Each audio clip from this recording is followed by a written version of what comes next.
Fly. What's good, Star?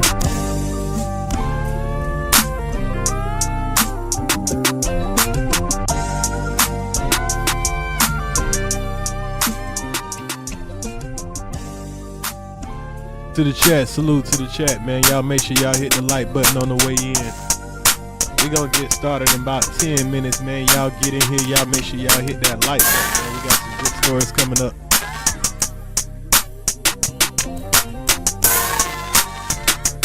Hey, what's up, Mojo? How your day going, Mojo? What's good?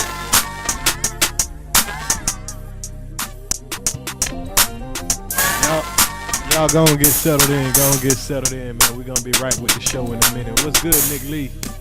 Y'all gonna get settled in, gonna mix and mingle a little bit, gonna get your coffee together, get your blunt together, whatever. We got some good news story for y'all today, man. So y'all get ready for it. We got about an hour and a half. So if you got about an hour and a half to rock with ears to the streets, I appreciate you.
is a mod. She was just in here as a mod. What the hell happened to her mod stick?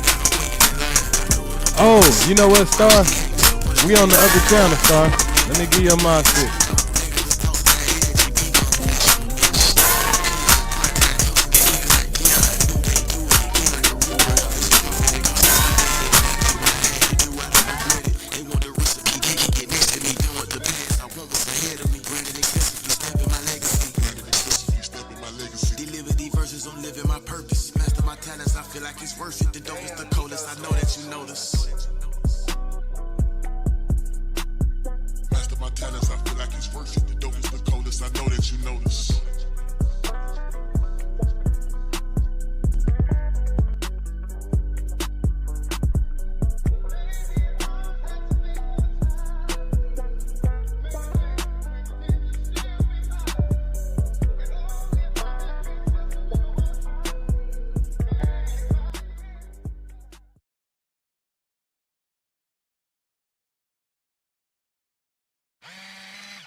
Swear be the truth, that what they say. She go for anything, yo, the bitch go for. Who got the work, scale it up, what it go for? Bitch, where you at? Bring that mouth here. I'm in the streets with a check, bitch, I'm out here. I got dope, I got crack, what you trying to do? My partner got the pills, pharmaceutical. I dropped the sunroof from the trying to let the car air. I'm smoking all gas, smoking all air. Yeah, give me a second. I'm trying to get Star her.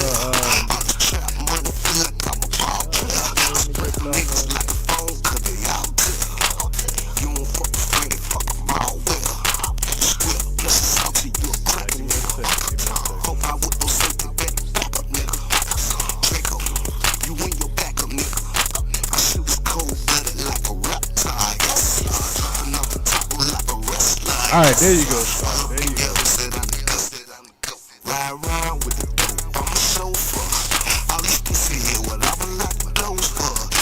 I'm getting some distortion. Alright, let me kill this music, man. Let's get started on the content. I think I got everything together.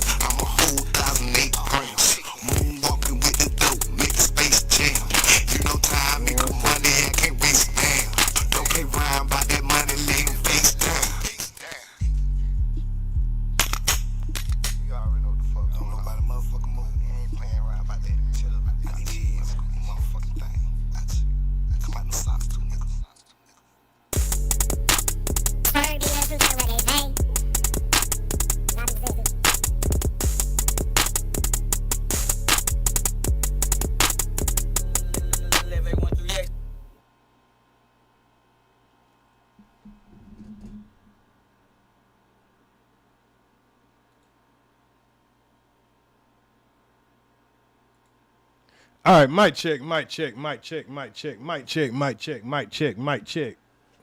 Let's get to it, man. Let's get to it. I'm over here messing with too much stuff right now.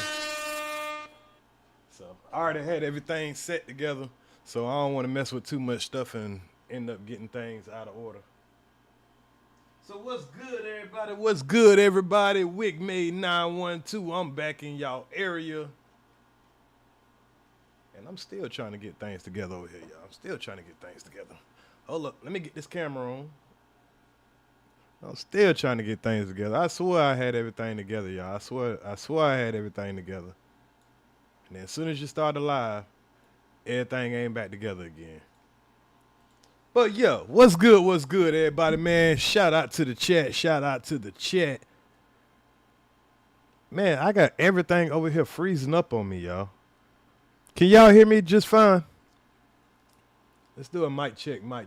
Can y'all hear me just fine? I got shit keep freezing up on me and all kind of crazy stuff. I don't know what the hell is going on. But y'all just let me know that y'all can hear me just fine. That way I don't have to worry about anything. And that way we can continue on. As long as I know that y'all can hear me, I'm not worried about what's freezing up over here or what's not freezing up. Okay, that's a start. Good. Now, let me start off, man. If you're used to having a mod stick and you do not have a mod stick right now, please let me know, because we are on ETTSTV Urban TV. We are not on the regular Ears to the Streets TV. So if you have a mod in one of my other channels, and you're looking up and you don't have a mod, don't think Ears took your mod stick. Just we on another channel. We're on another channel. So y'all, the news I wanted to cover today. Oh man, I can't make this shit up because like even if I sat back and I'm like, man, you know what? What kind of shit can I make up? I wouldn't be able to make this shit up. Now, the first story we're going to go ahead and cover is a story that we already covered one time before. But when we covered this story the time before, you know, we had our opinions about it, you know, and everything. And this story was about something that bothers me about the Democratic Party. And yes, we going to talk just a little bit of politics. I ain't going to get too deep into it because when I do talk about politics, I want to do a deep dive. There's so much going on in the world right now, especially in this country, man. We're about to go to war. In case y'all don't know, we're at the doorsteps of Venezuela right now. Ready to invade Venezuela. Now, Venezuela has not attacked us. Venezuela has not did anything to us. We just going to get that oil, like, you know, like Trump said before. Don't care how many people got to get hurt, killed, whatever. But right now, we at the brink of war. If you don't believe me, just check your local news source. Yeah, just check your local news source if you don't believe me.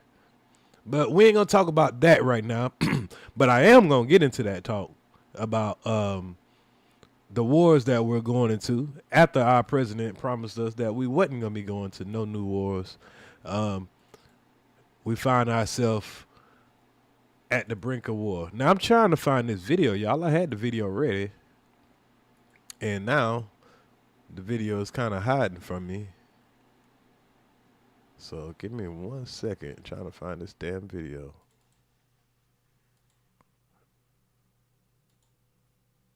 And I don't know how all of a sudden it's hiding from me all of a sudden, y'all.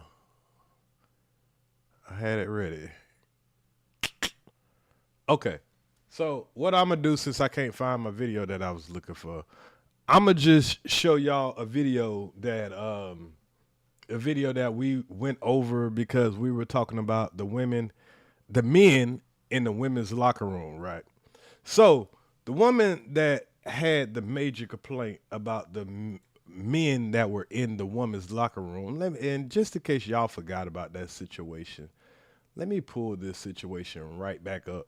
That way we can all be on board with the situation that has been a major problem lately in America because there's more than one woman that's complaining Don't say my name. into a locker room of a gym Every day. and seeing a man in there. Now you got these men around here claiming. Shit, my bad, y'all. You got a lot of these men around here claiming that they're in transition. You know what I mean? And just to be clear, this ain't no bash towards the you know, LBGTQ, MOP, you know, community or whatever. This ain't no bash at them. This is just reality. You know, this is just reality. In my opinion, only in my opinion, because I know there's a lot of people that have different opinion. If you were born a man, you have no business in a woman's locker room. Now, I talked to a woman about this, and a woman told me, you know, she was like, well, I might can consider it, and I might not be too angry if the person is already transitioned. The situation that we're dealing with right here is a person that he's in the damn locker room, and this nigga pulling out meat. So if you're going to be in a woman locker room, you don't need to have the man parts, you know what I'm saying, in my opinion. If you claiming that you are a trans man or a woman, you need to be fully procedural changed. Now, the reason that I'm coming back to this story, because the young lady that y'all about to see in this video, and I'm gonna go ahead and play this video again, you know, just in case somebody wasn't here when we went over the video. This lady, she had to make a complaint about a man being in the woman's locker room at her gym. And when she made this complaint, she ended up being the one getting her gym membership canceled instead of the man that's in there. Because in California and a lot of places in America right now, and this is why a lot of people don't want to vote for the Democratic Party, because they're doing this all-inclusive shit to the point where, they'll tell you that a trans woman is a real woman. But you gonna be like, then you be like, okay, if you trans and you done got the procedure, we might give you a tiny bit of credit. But you cannot be a trans woman if you still have a penis. We don't want to hear about, you went to go get, matter of fact, let's hear this story again, and then I'll react to the story. And then I'll get to the young lady that's in this video, the black woman that was violated. Yes, I say she was violated. She ended up going to talk to her local congressman about this situation. And it's going to blow y'all mind to hear what the congressman had to say. But I'm going to play this video again before I play her in a room full of women in front of her local congressman trying to address this problem. So let's go back to this story real quick.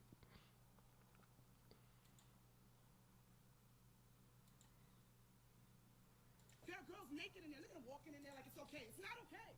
A popular singer-songwriter claims she was booted from a Gold's Gym in Los Angeles after getting into a heated, caught-on-camera confrontation with a transgender woman she had filed complaints against for using the women's locker room. The controversy exploded when Tish Hyman posted video of a brief shouting match with the transgender gym-goer, who was dressed in all black and accessorized with a pair of dangling earrings. No, now he knows how to be a man, right? Now he knows how to be a man. Stay out of the women's locker room. He needs to have his gym membership revoked for that. And the woman told you. He assaulted me. There are girls naked in there. Look at them walking in there like it's okay. It's not okay. A popular singer-songwriter. I'm going to start this back over, y'all. Sorry, I had the volume now. So let's start it back from the beginning. So this, lesbian woman, because she said that she's clearly a lesbian. She wanted to make sure she knew everybody knew that she was a lesbian, to know that she wasn't trying to be discriminatory. Claims she was booted from a Gold's Gym in Los Angeles after getting into a heated, caught-on-camera confrontation with a transgender woman she had filed complaints against for using the women's locker room. The controversy exploded. The problem I have here is this is not a transgender woman. That's the problem I have here. This is every bit of a man. This person actually had a wife that he broke her jaw. So you decided to become a woman after you done been married, you got kids, after you done beat up on your woman. Now you want us to consider you a woman and you to be in a woman's bathroom? So when this woman is saying this could be dangerous, what it's gonna take? I guess if we put if it's a Mexican that's saying he a transgender, that's when they'll do something. Only if it's an immigrant. But this is every bit of a man. When that woman seen him, she seen penis. She didn't see a removed penis, so you can't say you a transformer if you haven't transformed. When Tish Hyman posted video of a brief shouting match with the transgender gym-goer, who was dressed in all black and accessorized with a pair of dangling earrings. No, now he knows how to be a man, right? Now he knows how to be a man. Stay out of the women's locker room. He needs to have his gym membership revoked for that. And the woman told you. He assaulted me. The girl told already. We already filed reports. You can't get rid of me for this. I'm a woman and I have every right to not want a man in the restroom when I'm naked. There are girls naked in there. Look at them walking in there like it's okay. It's not okay. In her Instagram post, Hyman alleged to her 250,000 followers that she and other women at the gym filed, quote, written reports on this man for coming into our women's locker room, harassing us. Hyman was escorted to the front of the gym moments.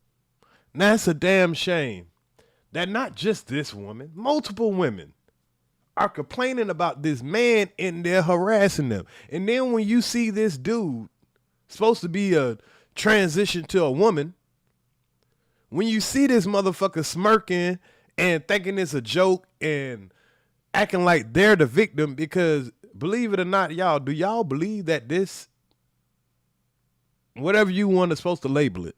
I don't want to misgenderize it. I don't know what the fuck it is. It's not a woman. You got a penis, you're not a woman. But this motherfucker actually went and made a YouTube channel after this situation to gain clout off of this shit. I ain't lying. I would go to the channel, but hell, I ain't trying to promote this motherfucker. The motherfucker actually went and made a YouTube channel to get clout off of this and advocating that we are all the crazy people because we are being discriminatory about this transformer being in a woman's locker room when you ain't transformed yet. All you gotta say is, I'm in transformation. So you telling me, if I'm getting locked up right now, all I gotta do is say, hey, I identify as a woman. Take me to the women's jail. That's all I gotta do. If I get into a fight and a nigga beat me up, I'm like, hey, I'm a woman. That nigga just beat me up. I'm a woman. Take him to jail. He just hit a woman. Like, this shit done got insane at this point.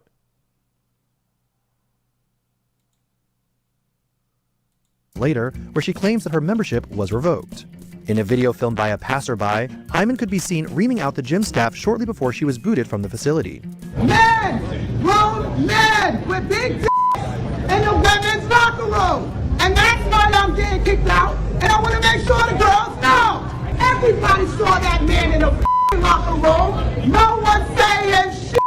Now, I know she a stud, but for you to mention that it's men in there with big dicks, I think you might have, just a little bit. I know this ain't no laughing matter, but, I think she could have left that out. All she had to do is say men in there with penises. But she was in there sizing up. She was in that motherfucker sizing up.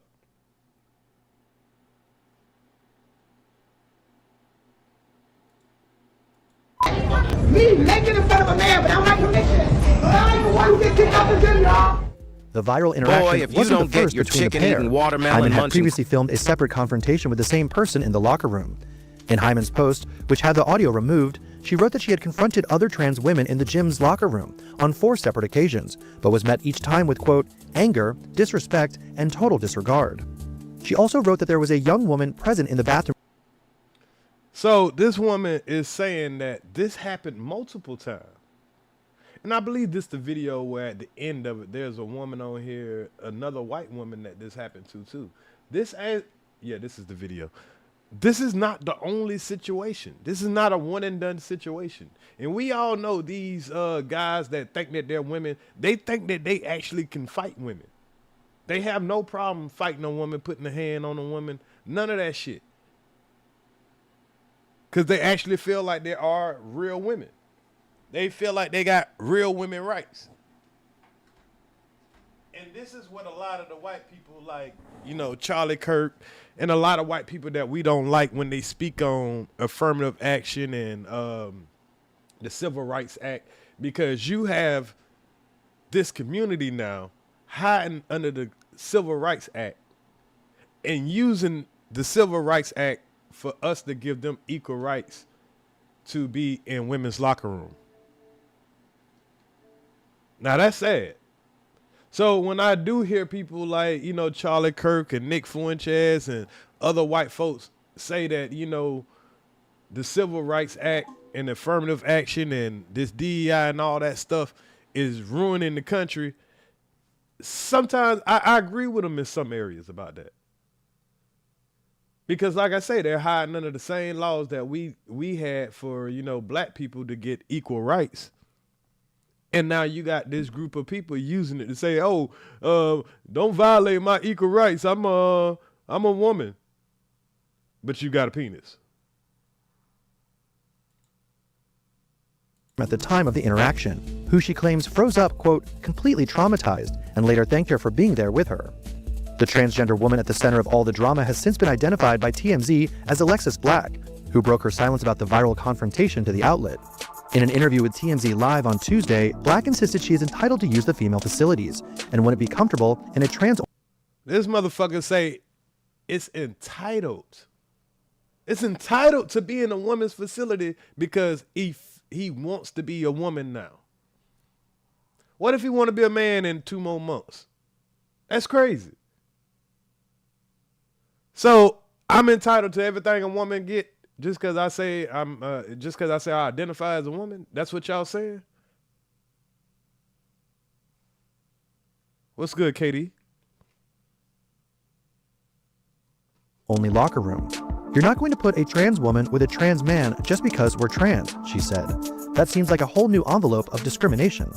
Black told the outlet that she is currently in the lengthy process of transitioning and still has male genitalia. However, she claimed that she is registered as a female on her driver's license, changed her name, and has been taking hormones since February, which she says she expressed to Hyman. She also went on to assert that she was registered as a female with the gym. She says the gym is assessing her own membership as a result of the controversy. Initially, they said we were in the same boat. They phoned me and I'm not sure if it's written in red ink or what, but it's definitely being evaluated, she said. The Los Angeles Gold's Gym, which was recently acquired by EOS Fitness, has yet to address the controversy. The viral spat isn't the first of its kind to take the internet by storm. An Alaskan woman had her Planet Fitness membership revoked last year after she took a photo of a, quote, man with a penis at one of the gym's women's locker rooms. I felt like I was in an unsafe space. And so I'm probably going to go report this to the police today, but I just want to tell Samantha and Joe that work there and own it, thank you so much for canceling my membership. You saved me the trip. According to Planet Fitness, the woman violated policy regarding taking photos and/or videos in the locker room, resulting in the loss of her membership. If you get stuck on a melody, or if you just feel like you can't get a song started, output.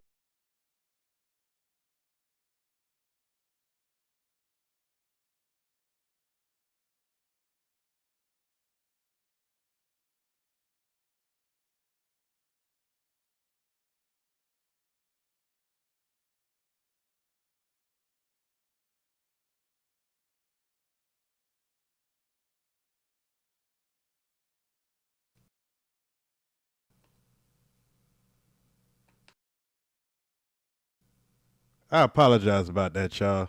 My mute button getting stuck. All my buttons are lagging and getting stuck and everything. I might have should have reset my computer before I started this live. Everything is lagging and getting stuck and all kind of crazy stuff. But yeah, man, it's ridiculous that, you know, you got women that have to feel unsafe. Like that old woman said at the end. She took a picture of a man in the bathroom with, you know, because he had equipment that he shouldn't have had. And guess what? She the one got thrown out. They took her membership. Somebody make that shit make sense. How you take her membership because she reported a man in the woman's bathroom with a penis, not a transitional man. Y'all need to change that law and say you got to be fully transitioned. And then maybe the women might be okay with it. What's good, Mika? If you don't got your mod stick and you used to having a mod stick, that's because we're on the Ears to the Street News channel. So I got to go and give you your mod stick. Hold on, I might could do it from right here.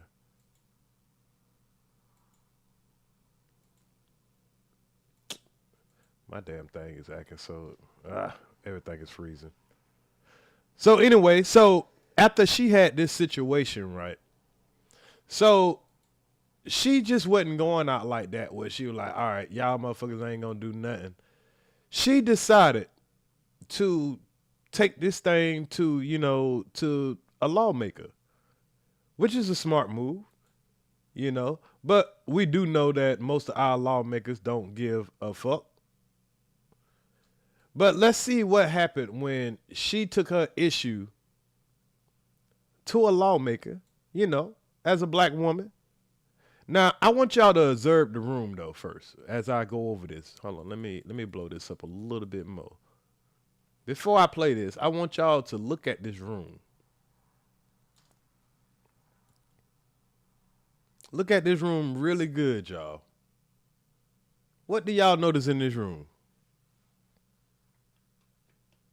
Run, bitch! What do y'all notice about this room, y'all?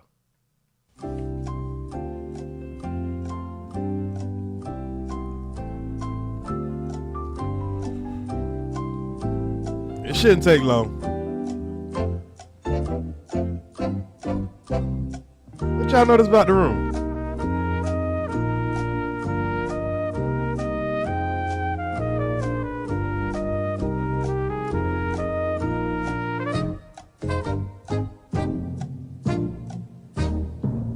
Now, I can't confirm that all these white men might be, you know, but I can guarantee you most of them are. But the fact that it's only white men in here, you already know something ain't about to go right for this lady. The fact that it's all white men in here. Now, this guy sitting here with the colorful socks, he's the congressman. Now, watch what he tell her. There's not too many men in here, period. I'm looking for a regular heterosexual man that might be in the crowd. What's good, Ricky? See, and this is what she kind of fucked up at because she ain't even got a husband beside her. You know, I ain't got nothing wrong with the, you know, the scissors. But I'm just saying, man, this would be a nice time to have a black man on your side. I ain't lying. But let's check it out and see what it is she brought to them and see how they handle her. Oh shit, my bad, y'all. Let's see how they handle her. That their safety will be protected from men who by California law can self-ID as women in women-only spaces, sir. Please tell me. Yeah, so we want, everyone to be safe, and we also... Nigga, we ain't talking about everybody. See, she came in here with this genuine, sir. Come in here to beg the white man. Do something, white man. You know. She's seeking insurance. That their safety will be protected from men who by California law can self-ID as women in women-only spaces, sir. Please tell me. By California law, men can identify as women and be in women-only spaces. Now, would that fly for just any nigga?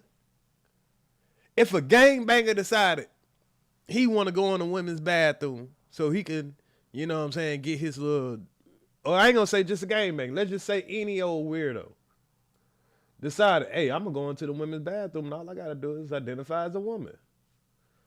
I could sit in here and watch women come in the bathroom all day. I could come in here while little girls in here, all that kind of shit.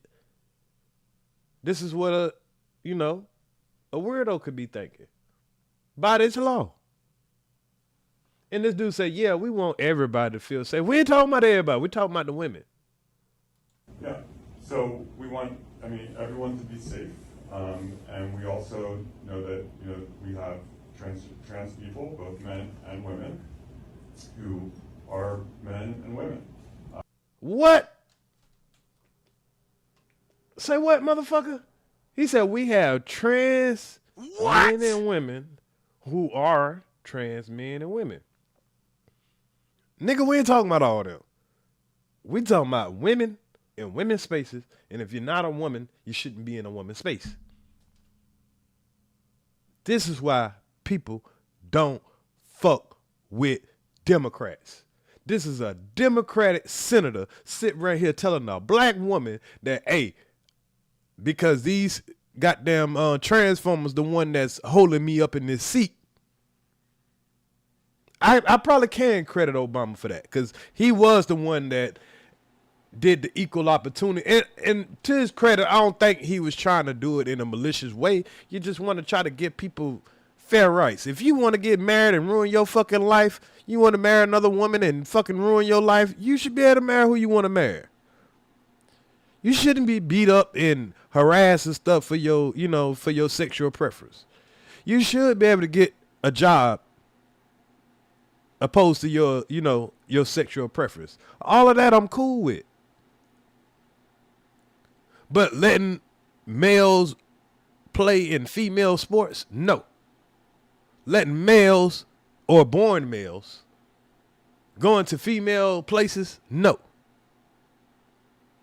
Just because you identify as a female, but you over here as a grown-ass man and I beat your ass for not telling me you was born a male. If a nigga beat your ass because you didn't tell him that you was born a male till after he done showed you too much attention and he beat your ass, you don't get the same privilege as a woman.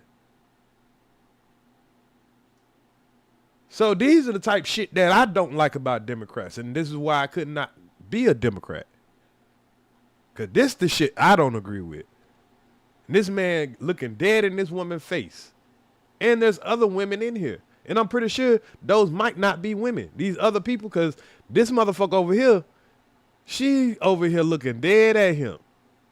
And none of these women are going to fight for her. Watch what happened, y'all. And so, so if you're trans women are women. Senator, you've done great things with the bills you've passed with the housing. I've read a lot of your bills, and like you said, there are bills that need to be opened up, and I'm telling you now, millions of women across America are being harassed and sexually assaulted in locker rooms. I'm a lesbian black woman, I'm not transphobic, I'm not homophobic, and I do respect a lot of the things you've done, but I do see a lot of these bills that you've passed that are dangerous for women and young children, and I understand that you're trying to be on a level playing field, and I'm here to represent my community, because I hear a lot of things about my community in these bills, and I'm telling you as a woman, first and foremost, that this is dangerous, and we need your help, because you're in the office, you're gonna go in the Polisky spot, I wanna support you. I have millions of people behind me watching this right now, and we wanna know, are you going to protect women? Not trans women, trans women are different things. Women, listen, we need to protect women's safety. I was assaulted. I was assaulted. Y'all see what happened? Did y'all just see what the fuck happened? She said, are you going to protect women? I mean, women. Trans women are not women. I hope I don't get in trouble for this. But we supposed to have the freedom of speech and the freedom of thought, and y'all can't force our idea on us. Sorry. You will not force an idea on us that somebody born as a male and still have a male part just because they want to run around and say they're a woman. We got to accept them as a woman. They can accept themselves as whatever the fuck they want to. They can change their reality. You can't force everybody else to change their reality because they want us to change their reality. No, you can want to be a woman. You can go do whatever you want to in the bedroom. You can go get your parts off or whatever. But when you come out in the public, you are not allowed to change everybody else's reality because you want to change your reality. You are still a male. You have a penis. Now, if you don't have the penis, I think a lot of women can deal with that because, if they don't know, it probably won't bother them. And you don't have the part of your body that can violate them. So, I don't think it's too many females that have a problem with it if you done had the full procedure. Not, you just done went and got a couple of goddamn hairs pulled out your shit. I think that's what I played last time in when this person, I couldn't find the video right now. I wish I could find the video that I had prepared for this situation. Oh, you know what? I got the video right here. Just let me export it. That way we'll play it right after I get finished with this part.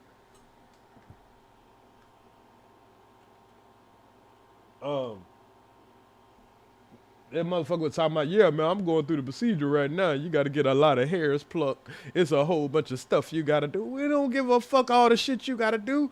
You know what all the stuff that a person got to do to be a woman? You got to be born with a vagina, born with a womb. That's why it's called a womb man. You got to have a womb. You don't have a womb. You cannot surgically get a womb.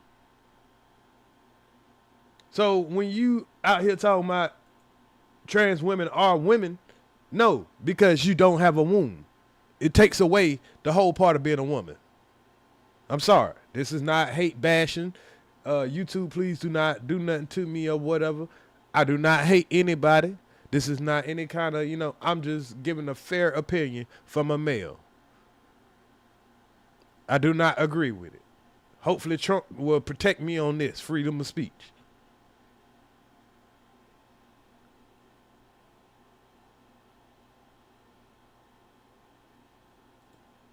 But they just told this woman.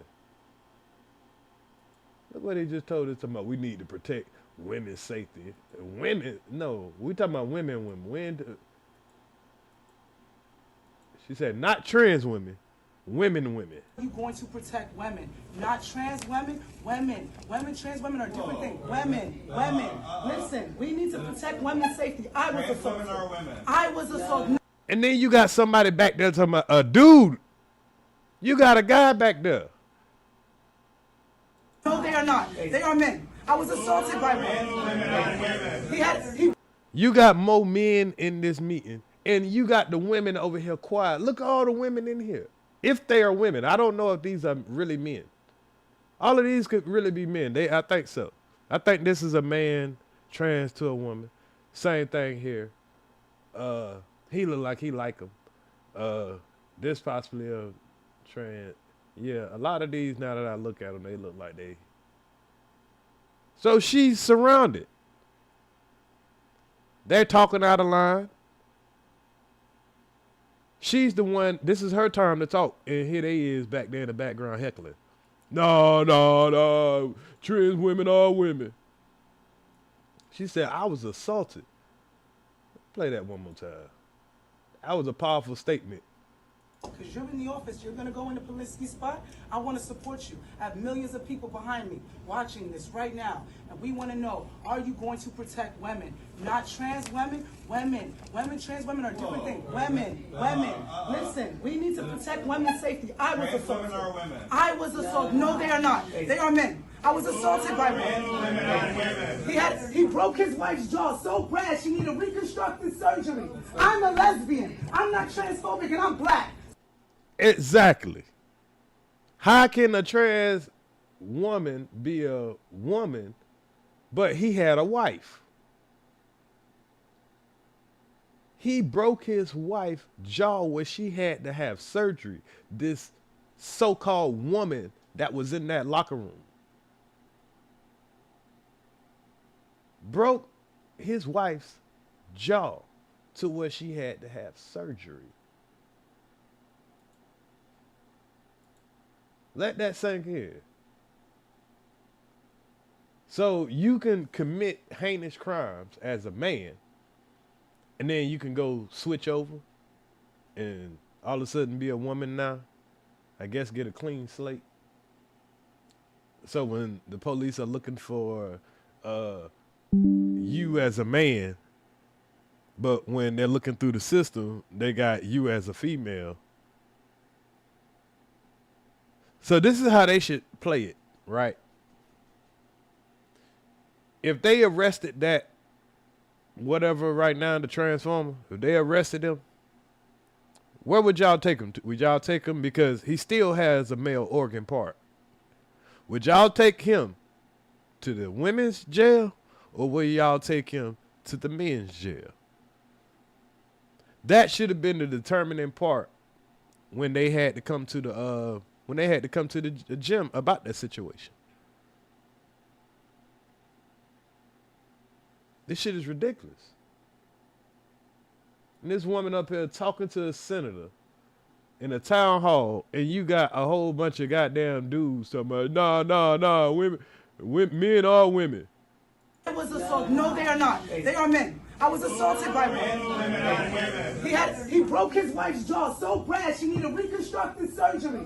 I'm a lesbian. I'm not transphobic and I'm black. So if there's another black woman in here who wants to tell me how they feel, please join in. But all of you are not. And I don't know who you are, what you are, but I'm a lesbian, and I'm telling you right now, men are harassing women in the locker room. Hey, boy, shit, you might not be a nigga, but shit, boy, hey, she got up and got you know, pull that nigga out, pull that scrap out real fast, boy.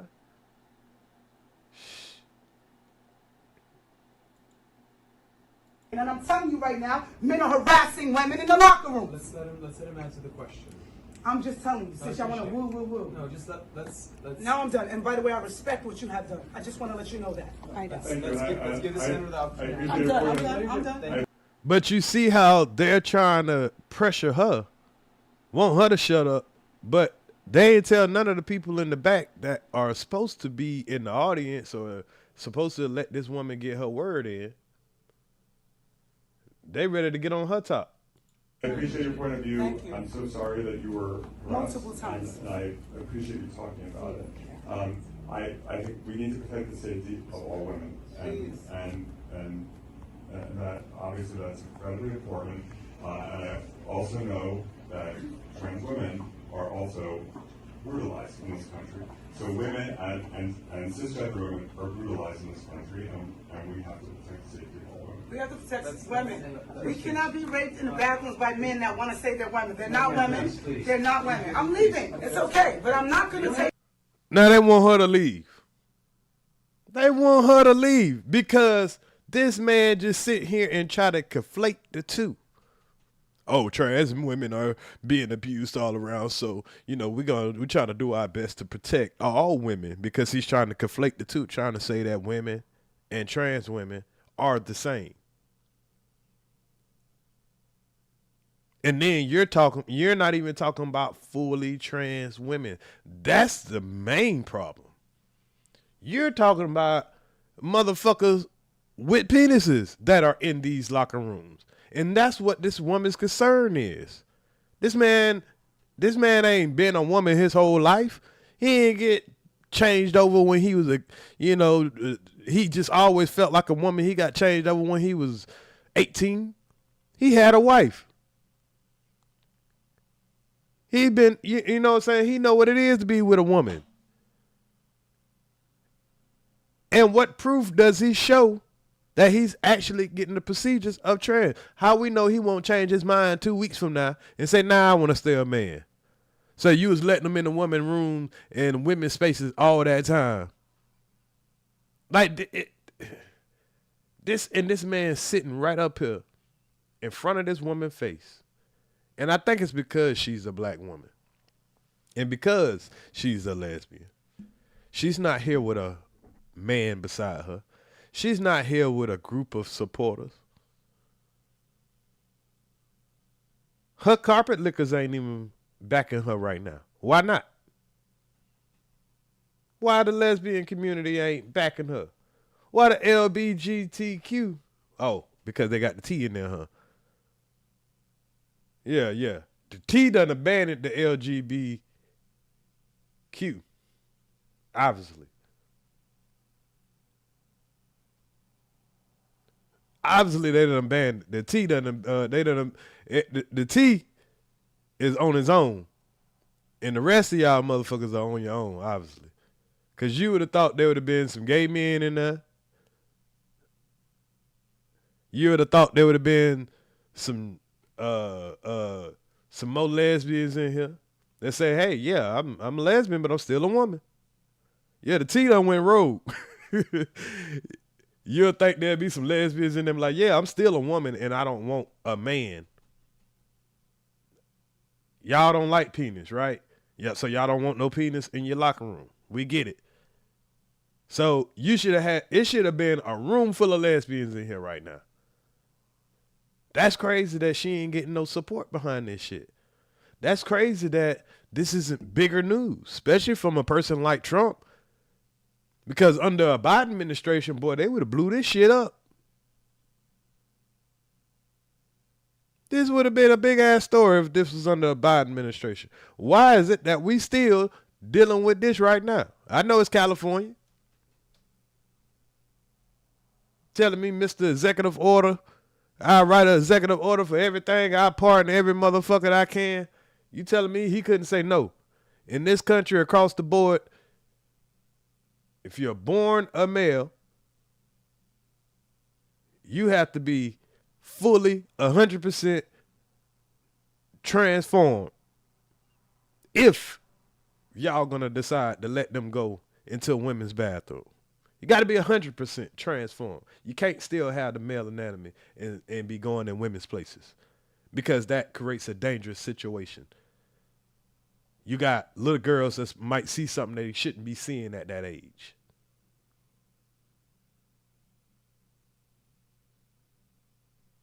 And the same thing with the other way around. Those trans women or trans men, I don't know the phrase, those women that want to be men, they ain't coming in the men's bathroom trying to stand up and piss beside us with their coochie. You know why? Yeah. Same reason why your ass shouldn't be in a man shouldn't be in a woman's bathroom. That's why. There might be a man in there that can't control himself. He don't care that she got a backwards hat on and she got on she done draw the beard on herself and all that shit. That nigga fuck around and find out there's some titties and some pussy under there. Shit. You ain't no nigga. Just because you got on a nigga outfit, the nigga starter kit, just like you ain't no woman because you got on a woman starter kit. Where the fuck did we get this shit from? And he must like fucking punks or something, because he must be one of those goddamn punk whispers. Because he's sitting up here and he know his whole room full of those people. Got to. He know his audience. He know his district. He ain't worrying about getting removed from that seat. She got 250,000 followers, but she ain't got nobody in here to support her.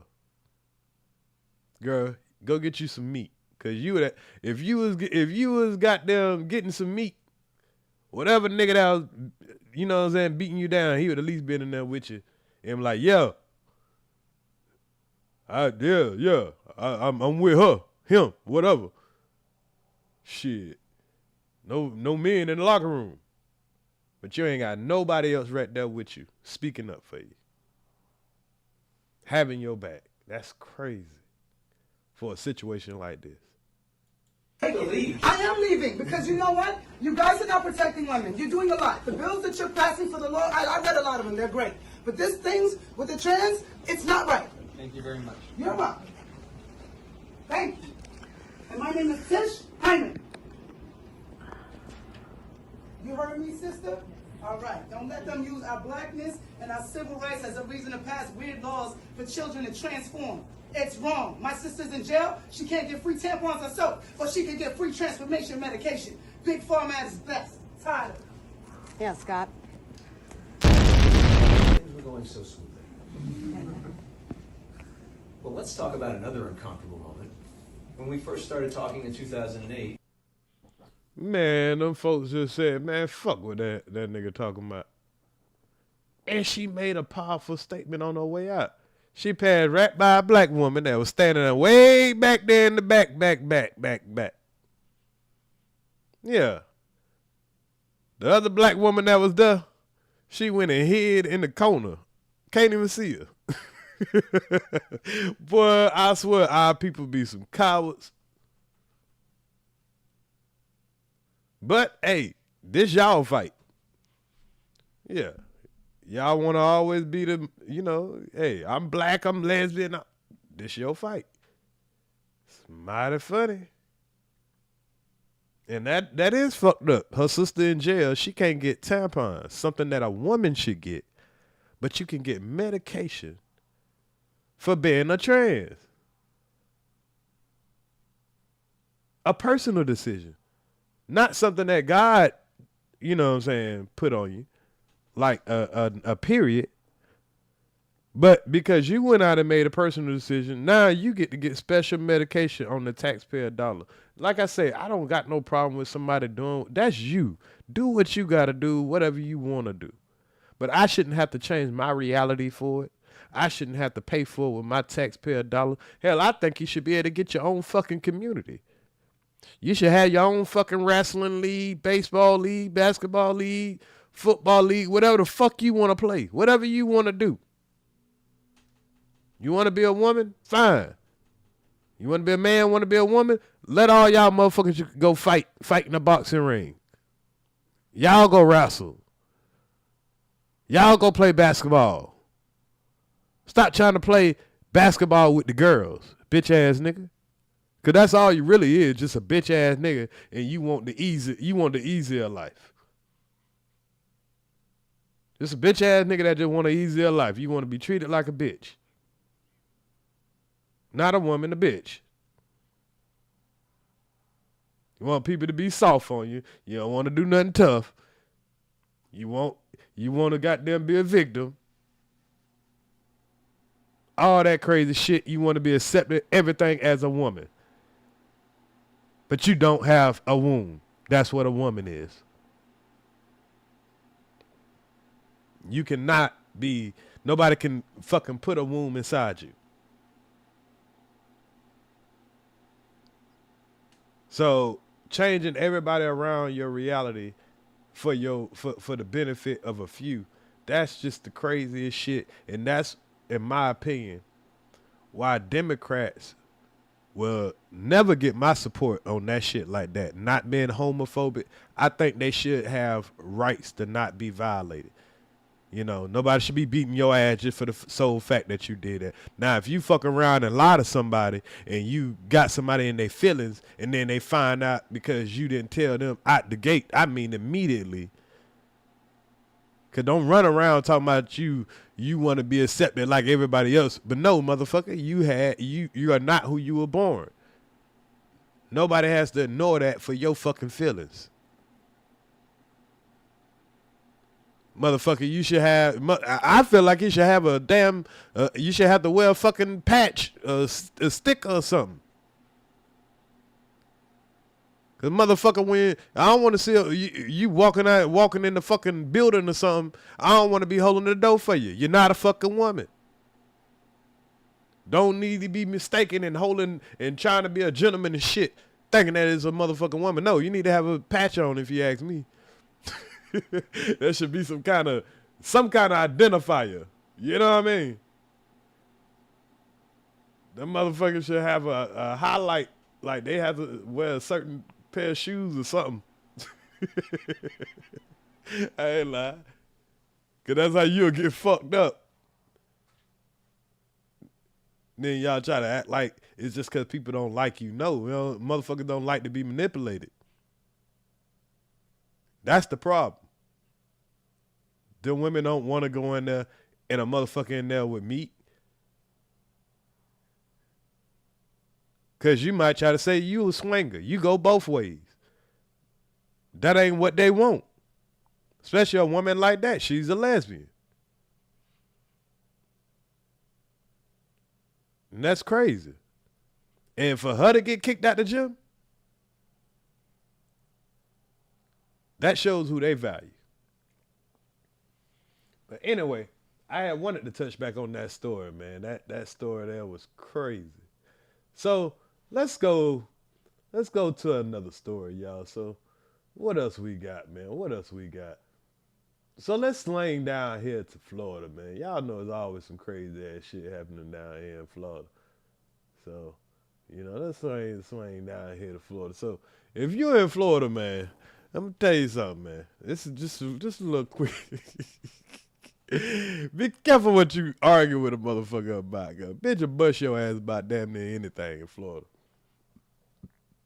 I seen this crazy ass story, man, and it has really no significance, but I just thought it was odd as fuck. So y'all, in this story here, as you can see, you got a hillbilly with a gun. Now, what that hillbilly doing with that gun, you might ask? Y'all, do y'all know that this man bust a motherfucker because they was arguing about which one came first, the chicken or the egg?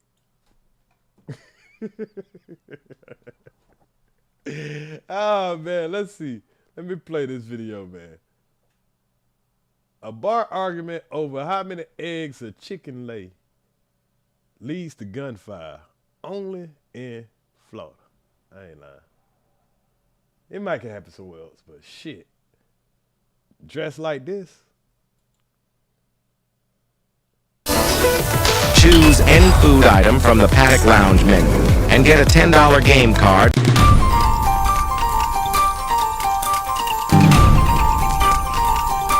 Port St. Lucie. I think that's kind of close to Tampa.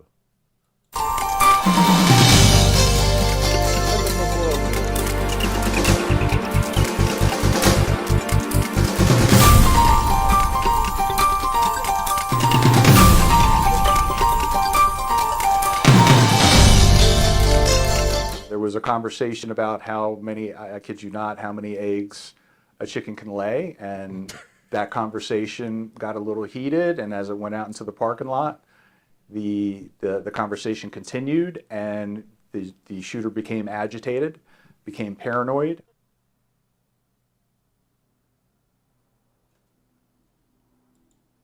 So let me read it because they ain't got too much of the news article. So on November 14th, this is about a couple of weeks ago, an argument over chickens and how many eggs one can lay led to a shooting in Florida last week. Authorities say in Port St. Lucie said it all unfolded early Tuesday morning outside of a pub. Now, you know that's some hillbilly shit when a motherfucker out drinking on a Monday night, early Tuesday morning.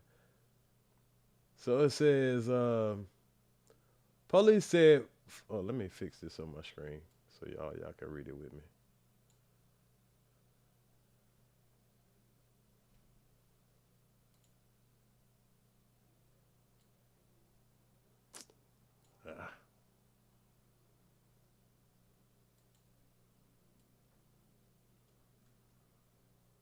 Oh, you know what? Let me just do this.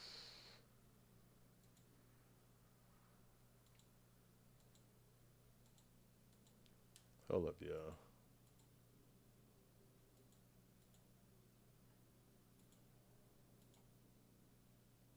Let me put it on the screen so everybody can read it.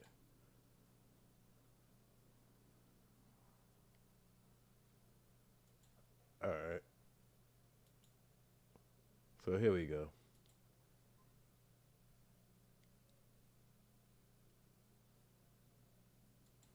All right. So officials said, what we was at? Okay. So police said 44-year-old man pulled a handgun during a heated discussion and fired 4 shots at 3 people as he ran away.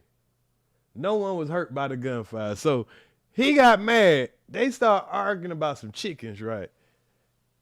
My boy got mad. I guess they argued about which came first, the chicken or the egg. And my boy like, shit, y'all say niggas do some ignorant ass shit. Y'all don't know how it go down on goddamn Green Acres. Officials said 3 victims knew each other, but had only met the accused shooter that night. Peter Revere was arrested and faced multiple charges, including aggravated assault with a deadly weapon. Wow, man. Damn, man. And then y'all seen the picture of motherfucker. He went outside. My boy went outside. Did he just shoot in the air?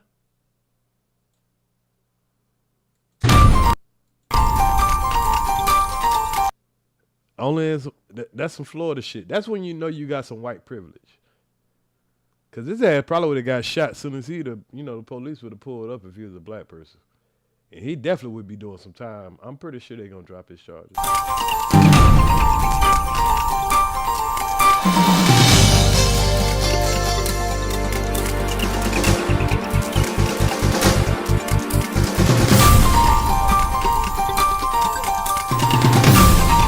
Yeah, cause my boy went to jail in some motherfucking suspenders, man. That's some real country ass shit. Oh man, this is crazy. So who all went Black Friday shopping, man? Who all went Black Friday shopping? We got any Black Friday shoppers? But the chat looking like, man, who went Black Friday shopping? Don't be ashamed that you went and spent your money with the white man.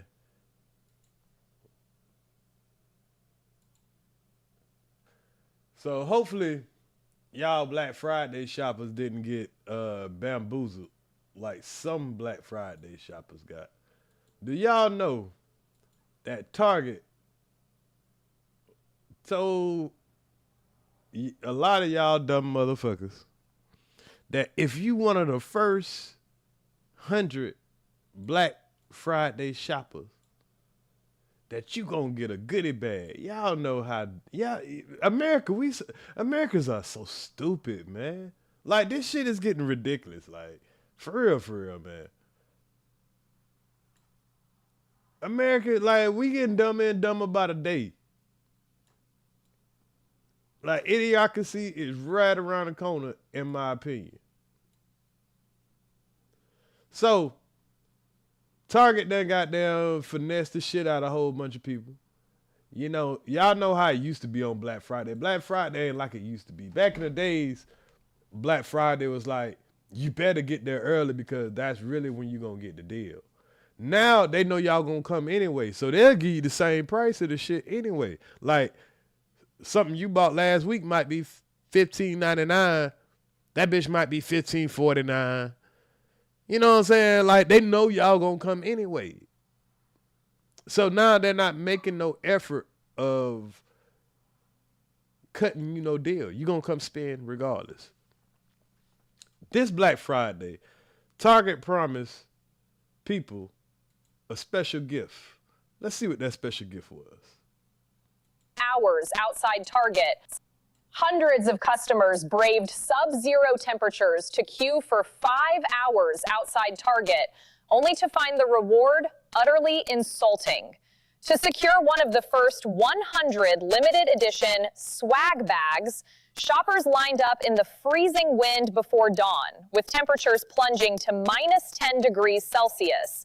Target staff arrived early to manage the crowd. You gotta be a special type of stupid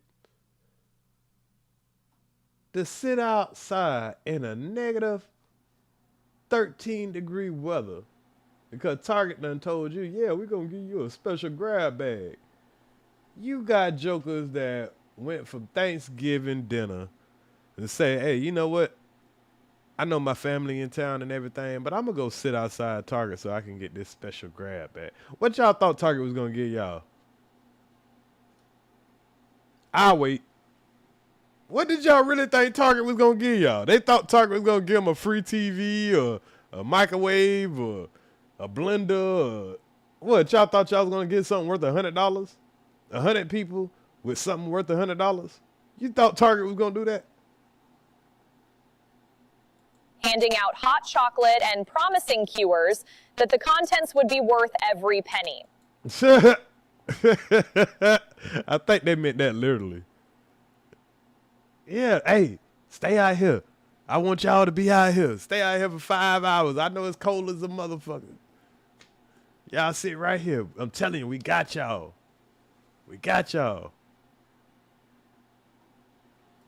The event even implemented a numbered queue system to ensure fairness, leading many customers to believe they were in for a substantial perk.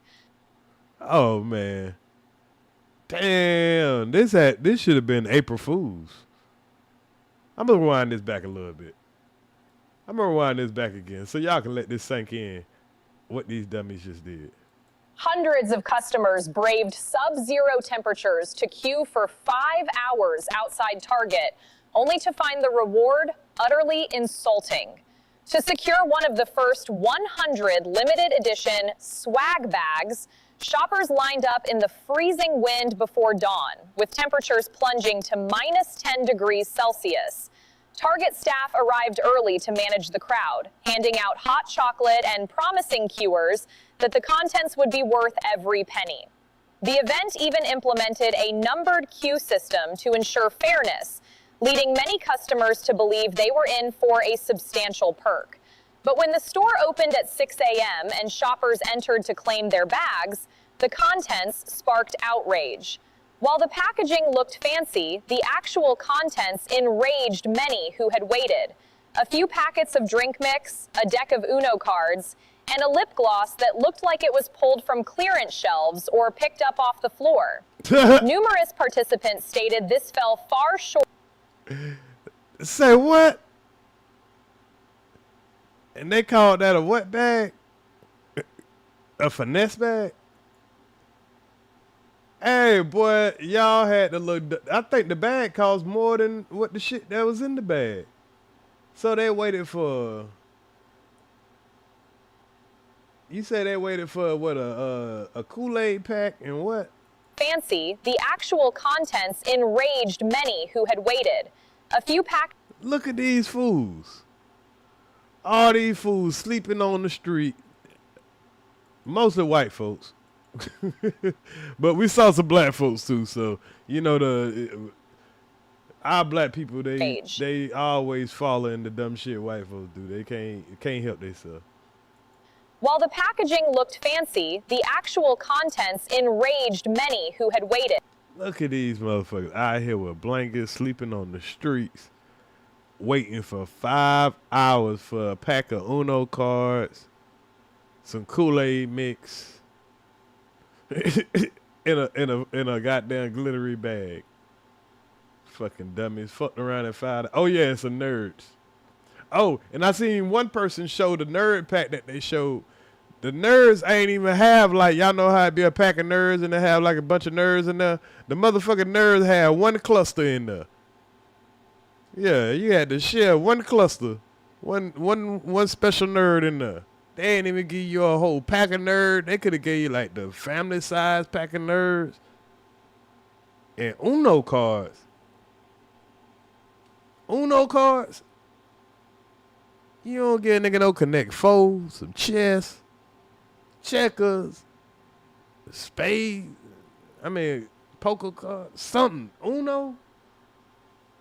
5 hours. A few packets of drink mix, a deck of Uno cards, and a lip gloss that looked like it was pulled from clearance shelves or picked up off the floor. Well, damn. So this the Uno card. Look like they gave him a keychain now. You left the keychain out. Look like a motherfucker got a little keychain. Some elf lip gloss. Shit. And then there's one cluster of nerds. The bag more fancier than anything. Shit. Y'all really set out there for that bag. Y'all should be grateful. Numerous participants stated this fell far short of the generous rewards. Oh, all day volume shampoo. What this is? Zero sugar hydration. Boy, they really gave these nigga electrolyte packs.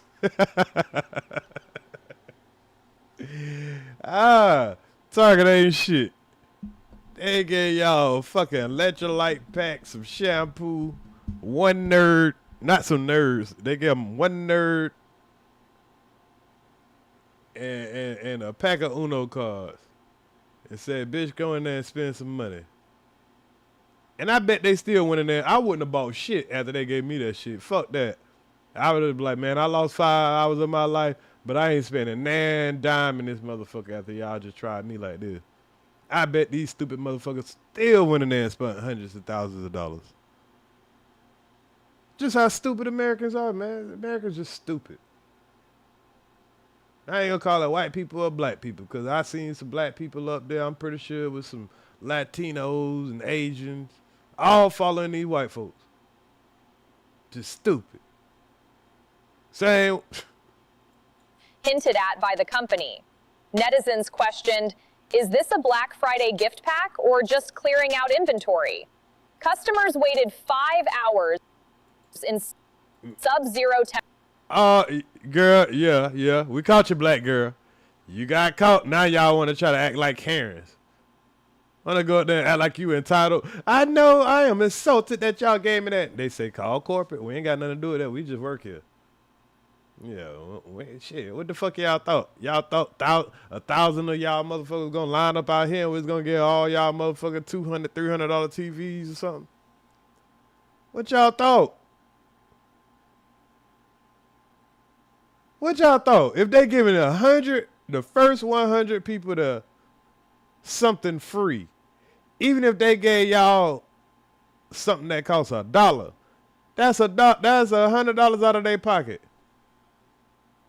Nigga, that fancy bag they gave y'all need to be appreciative. That bag probably worth more than a goddamn Gucci bag in the future or something. Y'all got y'all a nice, shiny goddamn Target bag. That got to be worth like $1. Some Uno cards, that worth about $2. Got you some shampoo. Y'all can go wash the flakes out your hair. Be grateful. That's like $3. That's like $2, $3 right there. Then they gave you some, what else they give? Some lip gloss. Shit. I mean, I know y'all wish y'all had it before while y'all was sitting out there in the cold with chap-ass lips, but but y'all got y'all some lip gloss. What else they gave them? Oh, yeah, the nerds. Those the new nerds that's coming out. Y'all got to test out the nerds before they hit the market. Y'all motherfuckers should be grateful. I bet they won't do it next year. They're going to let y'all ass just sit. Because y'all was going to sit out there for free any goddamn way. Look at it like that. All those people that was the first 100 people, they was going to sit there. They probably was the same people that sat there last year. They was going to sit there for free. And now they want to act like they, you know, want to act all bougie. Want to act like they mad because these folks gave you $10 worth of shit. Y'all want to act. Y'all want to goddamn get all these attitudes. What a holiday spirit at? What a smiles at? Temperatures for this. Target has yet to issue an official response to the controversy. However, the incident has sparked widespread discussion on social media, with many declaring, "This is the last time I'll queue for Black Friday." Shut up. No, it won't. The way our economy just went with the food stamps and all that, and the way these tariffs been kicking our ass and the way the food prices are high, y'all stupid asses shouldn't have been up there for no fucking Black Friday anyway. Buying another fucking TV. Buying another goddamn same old shit. Steady buying TVs and all kind of dumb shit, and you gonna go do the same dumb shit around Christmas. This is why we can't get nothing done, because y'all run out there and fucking fatten up these corporations' pockets. Fucking dumbass Americans, man. Day. They could at least get y'all motherfuckers some kind of goddamn gift card or something. They ain't do shit for it. Look at this shit. Look at this.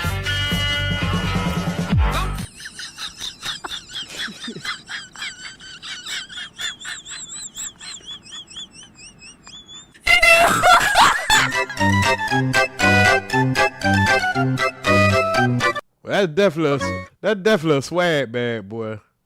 This is so sad. This is so sad.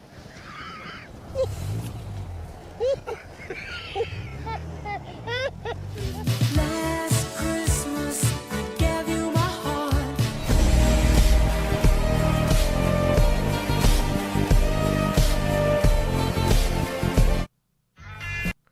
That'll teach you. Oh, man. Man, dumb people should always get dumbass results, though. I ain't gonna lie. Like, you never get tired of seeing dumb people get those type of results. Those fuck around and find out type of results. You know what I mean? So, you know, because that's you know, and that's how it be, man. The same people that, you know, that always preach on dumb shit, they be the ones that really had the dumb shit happen to them. Like, for example, I want to show y'all the MAGA dummies.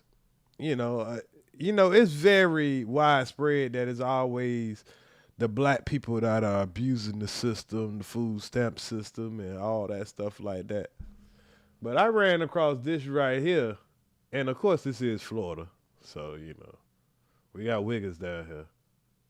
But guess who they did a sting on Snap fraudsters, and you'll be amazed who the most Snap fraudsters are. Walked in one by one, some hung their heads, others wore their feelings right there on their t-shirts. Today, the Manatee County Sheriff's Office announced an undercover operation they've been working on for months resulted in more than 100 arrest warrants and close to 40 arrests.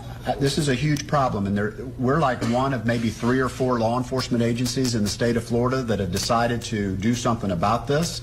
And it has to do with just that. Meal tickets in the form of EBT cards for low-income individuals being fraudulently used. One part of the investigation centered around Gerald Millis, a local restaurant owner who police say purchased EBT cards from people for 50 to 60 cents on the dollar, and then stocked his local Pizza Pros restaurant with food he bought using those cards. And to be honest, you know, I don't really see that as a crime because I probably would do some shit like that. Nah, that ain't Chef Grady. You know what I'm saying? But this would be the same type motherfucker that'll talk shit. We were able to determine he probably was a Trump voter too. Voted for his own self to get goddamn jammed the fuck up, big dummy. That he used. Gerald Millis, a local restaurant owner who police say purchased EBT cards from people for 50 to 60 cents on the dollar. I ain't gonna lie, man. Shit, free Gerald, man. Free Gerald, though. I ain't gonna lie, man. You gotta like going to one of those stores where a dude will take, you know what I'm saying, some EBT, you know what I'm saying, for some shit that he really, you know what I'm saying, you need some money real quick. You got an extra 100, 200, but your light bill due too. You need you know what I'm saying, $100 for your light bill. Nigga just go ahead and pay you for the shit. Hey, man, I ain't mad at Gerald. Or you coming in and you want some of those motherfucking crab legs, and he'll ring it up for you cold and heat it up for you. Yeah. You got the EBT, you buy a pack of hot dogs, you buy the hot dogs, then the motherfucker throw them on the grill for you, throw them on the, you know, spin thing for you and all that. Buy a pack of hamburgers, motherfucker go cook them bitches up. You buy a frozen pizza, they throw it in the oven for you. Can't be mad at those hood stores that, you know, they'll make a little something shake for that goddamn EBT. And then stocked his local Pizza Pros restaurant with food he bought using those cards. We were able to determine that he used 53 different EBT cards at Sam's Club. Police say 55 people were also caught illegally selling their EBT cards to undercover detectives. A couple of them said, oh yeah, that's where you got to be careful now, selling that motherfucker. But look at this lineup though, man. Boy, this a real light-skinned lineup. I see 2 black people. Let me go back a little bit. Look at this. Look at this lineup, man.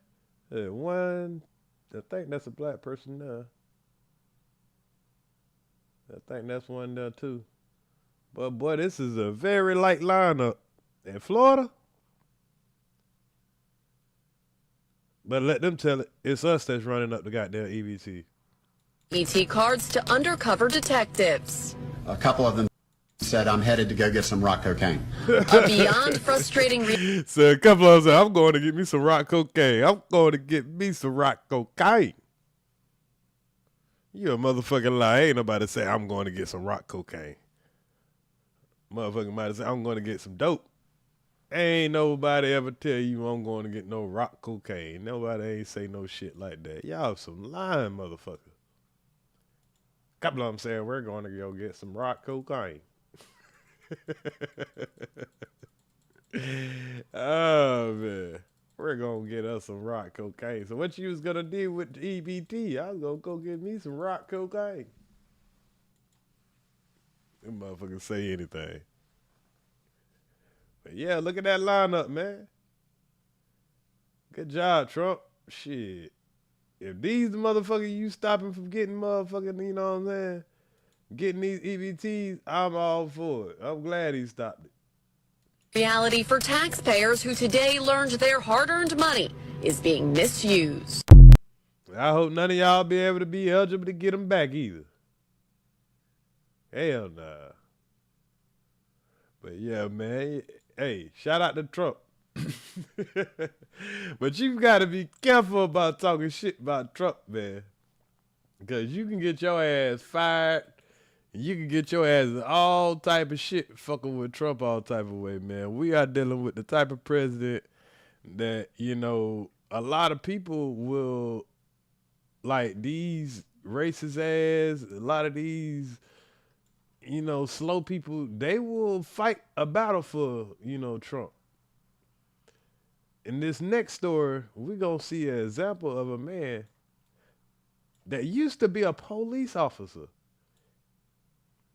And it wasn't really because of Trump, but y'all remember when Charlie Kirk died, right?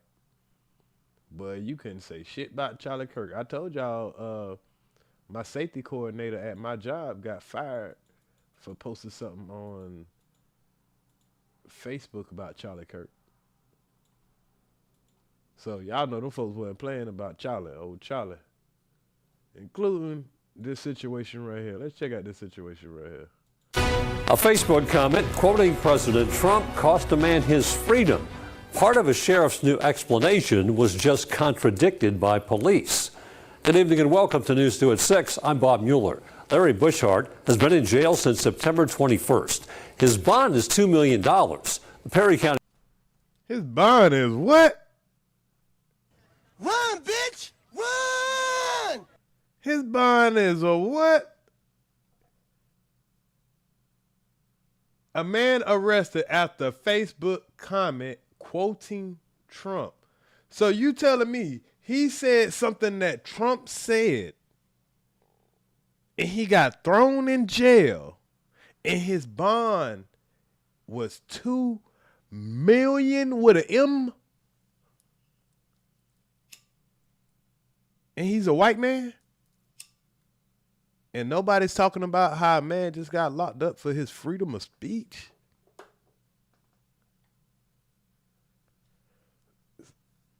Listen to what they just said again. A Facebook comment quoting President Trump cost a man his freedom. Part of a sheriff's new explanation was just contradicted by police. Good evening and welcome to News 2 at 6. I'm Bob Mueller. Larry Bushart has been in jail since September 21st. His bond is $2 million. The Perry County Sheriff's Office claimed he threatened mass violence at a school. This is Kel Smith.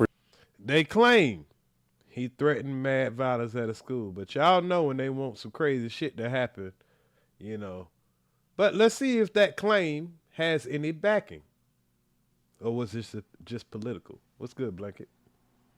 Reports Bushart seemed confused when police told him. This is 38 days ago. Hello. Hey. Can we speak with Larry again?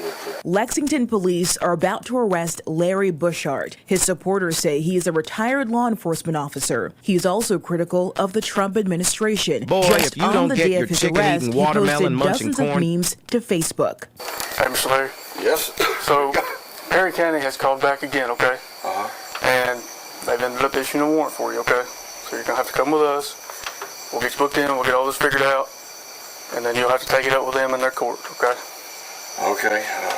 Go get your shoes on. We got to come in with you if you're going to go back in, though. That's fine. Y'all can come in. We're getting carpet in the morning, so we moved all of this out. In body camera video released by police to News 2, Larry and his wife do not ask many questions. They seem to know why he's getting arrested. A few hours earlier, Larry said Lexington police visited him regarding a Facebook post. Just call me. I'll have my phone on, okay? And I love you. Thank y'all. So my boy knew already. He knew already that they about to arrest him for a fucking Facebook post. I don't give a shit what this man said on Facebook. You about to arrest a man about a Facebook post? Are you fucking kidding me? I talk a lot of shit on Facebook. But I ain't gonna lie. The niggas started getting arrested in real life. Yeah, I'd have been to Facebook jail. I don't give a fuck about going to Facebook jail. But you talking about a nigga going to real jail? About a post? Now I can see if you say, hey, I'm about to go, you know, blank up a school or something like that. I'm about to go blank and take somebody off the earth. I get that part. But he quoted something that Trump said, and he was critical of Trump. But I think the key to this is he was an ex-police officer, so this was a political move. You know, and he thinks that it's just, you know, freedom of speech, you know. And I'm trying to tell him, you know, this is... Yeah, but like he was saying earlier, we kind of have nothing to do with it. I understand. And I understand. Look, it's just y'all's job. I mean, y'all have to do what... Yeah. And this is real how she's handling it, how they're handling it. And I think that's their purpose. They're like, hey, we want y'all to see this. It's freedom of speech. Freedom of speech. So not only on the left side, when we get the Democrats in there, we can't talk about the colorful people. We can't say nothing about the Transformers and all that unless we're going to get canceled. But then when we get this motherfucking orange motherfucker in here, now we can't criticize his administration. We can't call out what's dead in our faces, or we liable to get arrested. We are in the last days, my people. The last days of freedom as you know it. But hopefully it works out for y'all. I hope so. I hope so too. Thank you. Yes, ma'am. A court affidavit ties Larry's arrest back to Perry County Sheriff Nick Weems. In a community Facebook group, someone posted about a vigil for conservative commentator Charlie Kirk. Larry commented, "The sheriff saw it and messaged an investigator." We do not have access to the Facebook group to see Larry's comment for ourselves, but based on the quotes in the affidavit, Larry appears to have shared this meme from the gun safety group Everytown. It quotes President Trump saying, "We have to get over it," one day after the Perry High School mass shooting. According to the court affidavit, Larry said, "This seems relevant today. We're going to need multiple ambulances. Multiple veterans down." Everytown's meme references a shooting at Perry High School in Iowa in 2024. A 17-year-old boy killed 2 people and wounded 6 others before killing himself. President Donald Trump spoke about the shooting at a campaign event. It's just horrible to see that happening. That's just horrible. So surprising to see it here. But we have to get over it. We have to move forward. Now, ain't that amazing that he's making an example out of when y'all want to cry and act like fuck when Charlie Kirk was assassinated, which is a sad thing. It was sad for a moment. Just like everybody else who, you know, just like George Floyd, just like Michael Brown, just like Trayvon Martin, just like the guy that we just seen earlier.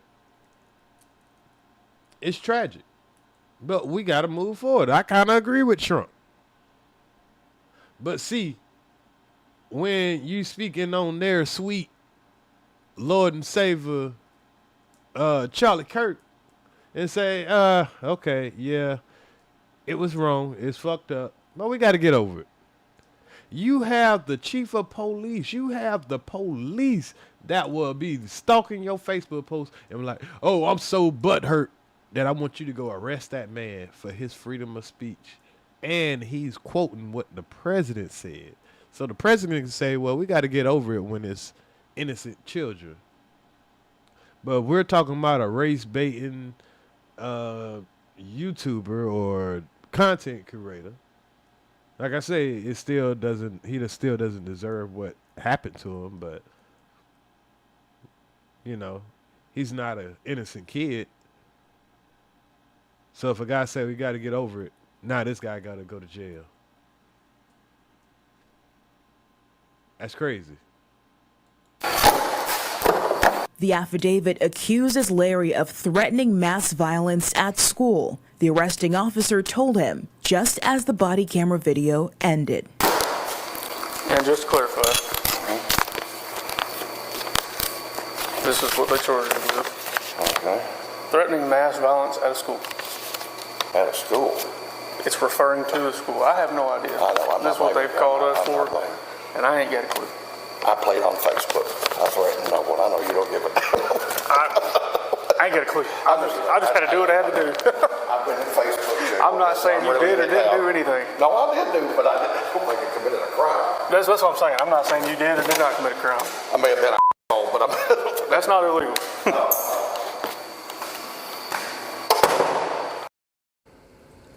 That was Nicole Smith reporting. The Perry County Sheriff sent a statement to News 2. It reads in part, quote, Mr. Bushart was not brought to our attention simply because of his speech, but for the public repercussions of that speech. We coordinated with other departments to approach Mr. Bushart and provide options to de-escalate the situation before an arrest was made. Mr. Bushart declined to clarify his public messages and calm the situation that was causing multiple reasonable citizens to be in fear of their children's safety at school, end quote. That's bullshit. They just ain't like that you was talking about the Lord and Savior, Charlie Kirk. And somebody knew the police chief or whoever. And they was like, hey, I need you to go do something. And, you know, the pressure of the community. But that's bullshit. Y'all ain't think that that man was going to do shit to a school because he ain't mentioned nothing about a school. He just gave a quote that Donald Trump said when it came to children. Like, it's crazy. Excuse me. It's crazy when you see police playing political games in local towns and communities and stuff. And you like, damn, I hope I never pass through that community. Wherever Perry County at, it's actually in Florida, I believe. I don't never want to be passing through that county. You can read the full statement at WKRN.com. Now, we asked the sheriff which agency he worked with to ask Bushart to de-escalate or clarify his post because that was not mentioned in the affidavit or body camera video. The sheriff said Lexington Police. We asked Lexington's police chief if his agency was involved with that. He said no. Bushart is due back in court in December. In the meantime, he remains in jail on a $2 million bond. So you got this man sitting in jail. You got this man sitting in jail on a $2 million bond. $2 million bond for a Facebook post, and you're trying to act like the man's some kind of terrorist or some shit. What's good, Pikachu? Now, fortunately, he didn't have to sit in jail. I end up finding the follow-up story on that. So let's check that out. Over a Facebook meme criticizing President Trump is now a free man. Good evening and welcome to News 2 at 6. I'm Bob Mueller. And I'm Haley Wilkes. This is a story we first reported yesterday on News 2 at 6. Larry Bushart was arrested and charged with threatening mass violence at a school after sharing this Facebook post following Charlie Kirk's assassination. News 2 just confirmed those charges have been dropped. This is Kelly Milan is live in Perry County tonight where she spoke to Bushart as he returned home. Kelly. Yeah, Bob and Haley, we actually caught up with him as he was coming home, driving home straight from jail. He says he's happy, but he had a really tumultuous year. Take a listen at our conversation we had earlier today. Did you ever think you would end up in jail? I mean, you're a retired officer. No, I didn't anticipate, oh, you're a bad person, they're going to come haul you away. No, this caught me off guard. A retired officer. Y'all see what type of respect they would show a retired officer because he's not a part of the go along, get along gang. Throw this man in jail for a freaking meme. Put his bail at $2 million knowing he can't get out. But he's invited to the cookout. Larry Bouchard was arrested in September after sharing a meme quoting President Trump's comment following a 2024 school shooting in Iowa. Investigators said that sparked fear among parents who saw it on a Perry County Facebook group, leading to his arrest, where he stayed in jail for over a month. Now, a new letter from State Representative Justin Jones is turning the small-town arrest into a statewide fight. In the letter, Jones calls Bouchard's case a brazen attempt to criminalize political speech. He accuses Sheriff Nick Weems of abusing his power and setting what he calls a dangerous precedent. Now, we are waiting an update from the Sheriff's Department. They said this was...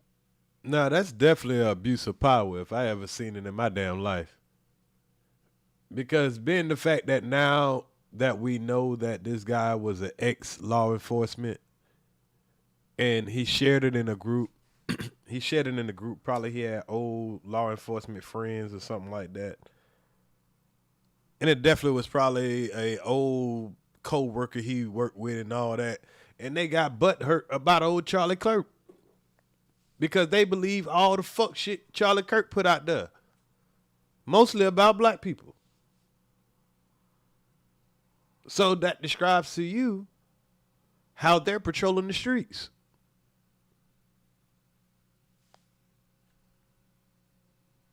Is a call to action, and all because they were just being cautious. But Bob and Haley, tonight, this is becoming much bigger than a single Facebook post, and actually kind of asking the question of where does the line fall when it comes to public safety and free speech. I'll send it back to you. Thank you, Kelly. Before the DA suddenly dropped Bouchard's charges this afternoon, newly released body camera video appeared to contradict part of the sheriff's story. The Perry County Sheriff claimed yesterday Bouchard was given options to de-escalate the situation before. Now, remember that. You say you gave the man options to de-escalate the situation. So are you saying that you called the man and told him to take the post down? Did you call him and say, hey, you know, I don't like the post? Like, how did y'all give him options? And why would you even volunteer this type of lie? This is dumb. Because you know people going to ask for, you know, proof. An arrest was made, but he declined to clarify his public messages. We just obtained body camera video raising questions about whether that happened. This is the meme that cost Larry Bouchard his freedom. It quotes President Trump saying, "We have to get over it." One day after the Perry High School mass shooting, the gun safety group Everytown shared the meme in 2024 after a mass shooting in Iowa. A court affidavit says Bouchard shared it in a Perry County Facebook group while responding to someone's post about a vigil for conservative commentator Charlie Kirk. According to the affidavit, Bouchard wrote, "This seems relevant today." Hey, Mr. Larry. Yes. So, Perry County has called back again, okay? And they've ended up issuing a warrant for you, okay? So you're going to have to come with us. Lexington police arrested Bouchard at his home on September 21st. He seemed confused when one of the officers told him what he was being charged with. And just to clarify.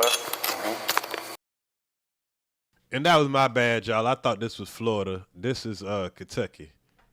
So, I mean, Florida, it's still in the, still below the Dixie line.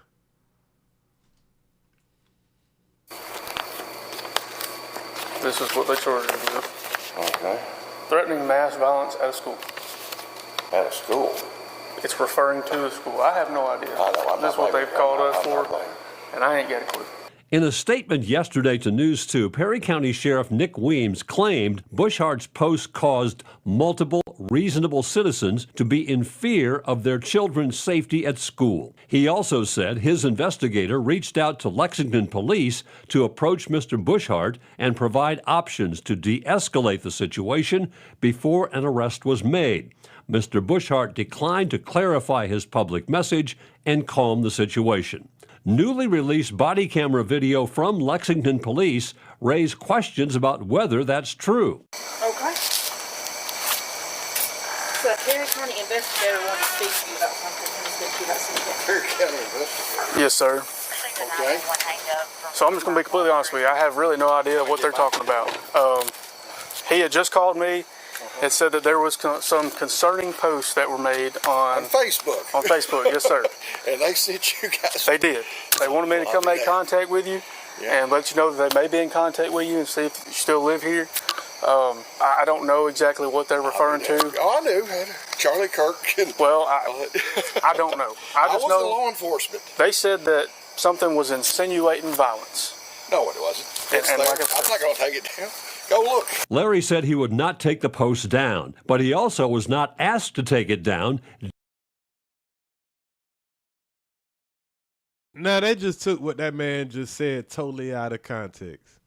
He's saying, I'm not going to take it down, meaning like I'm not going to take it down trying to hide it. Go look.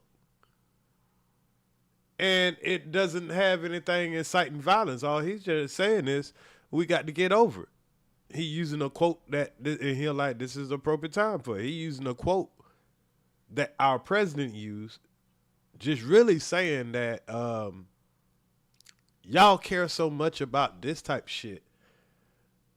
But when it's innocent kids, y'all don't give a shit. Y'all ready to go to war about damn Charlie Kirk. Y'all want to take Americans' jobs. Y'all want people to be arrested. But when people are not getting justice, when people are getting killed on the streets, when people are getting strangled about selling cigarettes on the streets, getting followed around and told they're in the wrong neighborhood, getting shot down for no fucking reason,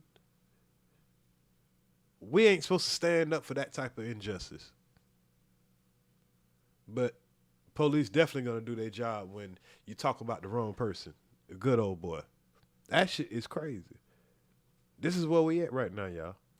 De-escalate or clarify his post in body camera video provided to News 2. When we asked Lexington's police chief whether his department was involved in any way with asking Bushart to de-escalate or clarify his messages, the chief said he's seen no evidence of that. No, I did do, but I don't think I committed a crime. That's what I'm saying. I'm not saying you did or did not commit a crime. I may have been a but that's not illegal.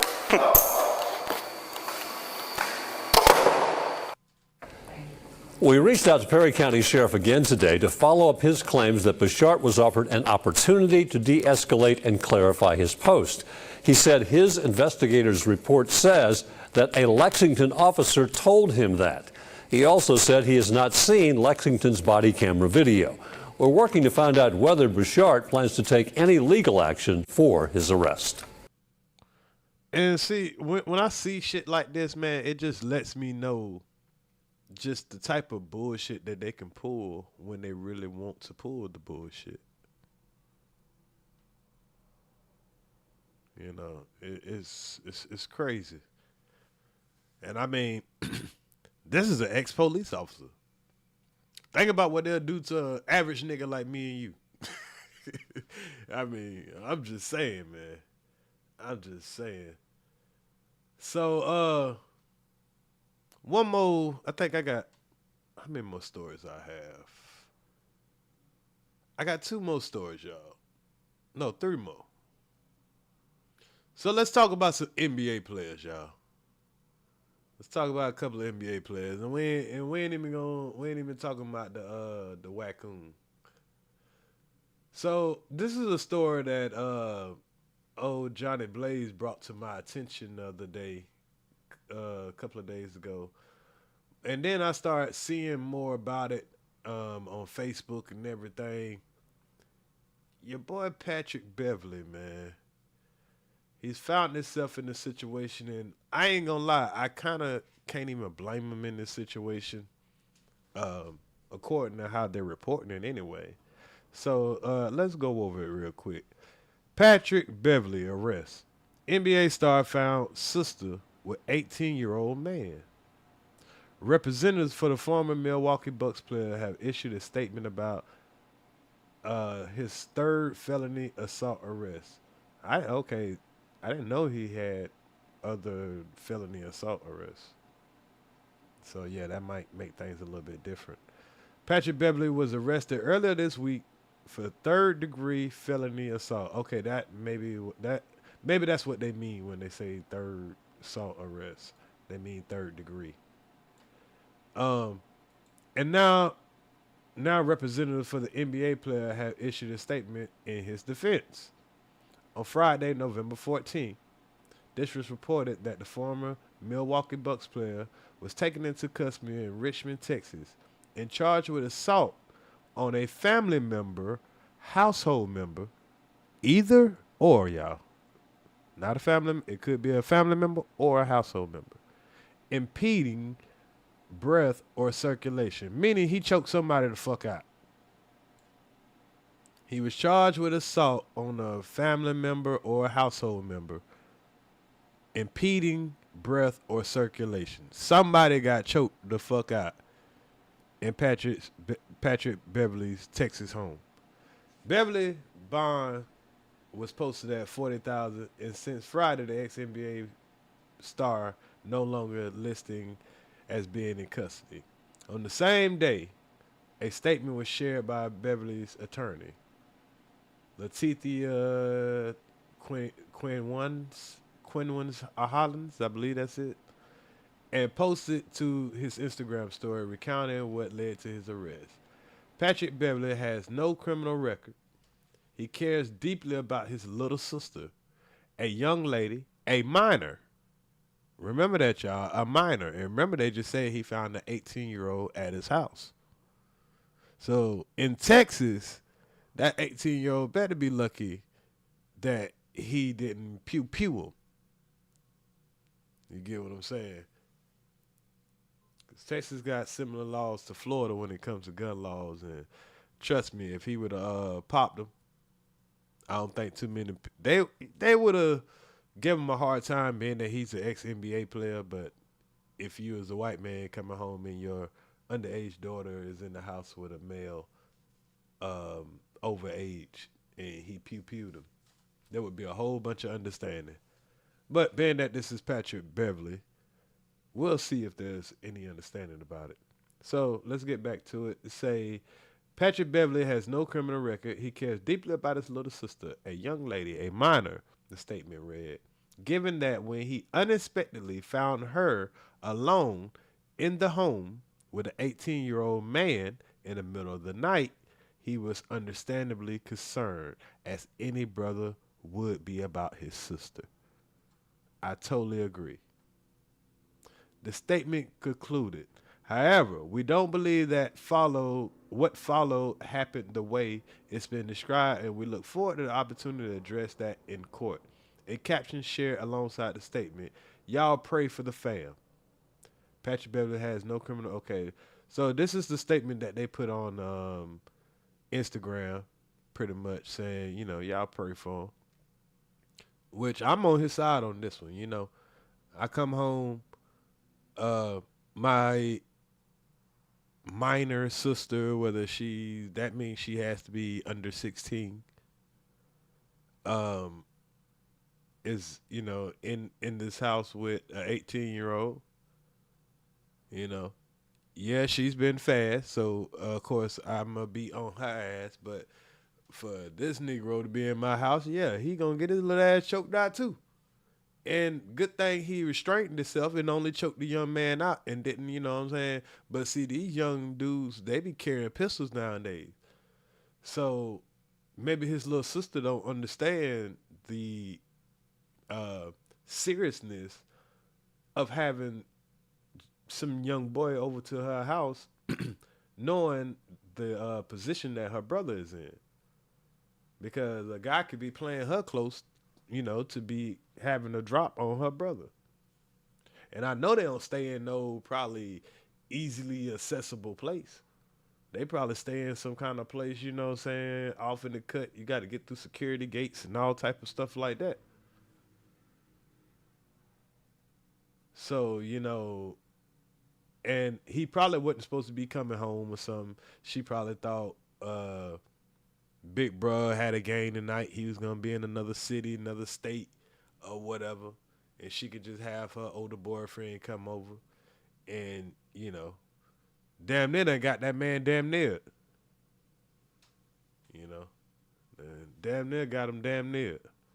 Beverly, who is not officially retired from professional basketball, last played during 2024-2025 season with Israeli Premier League Hapoel Tel Aviv BC. Following this time with the Bucks, drafted in the second round of 2009 NBA draft, Beverly has also played with Houston Rockets. Blah blah blah blah blah. Okay, he also made the news for weeks comments of Hooping and Hollering podcast. Oh, that ain't got nothing to do with pretty much the situation. They just trying to remind y'all who Patrick Beverly is.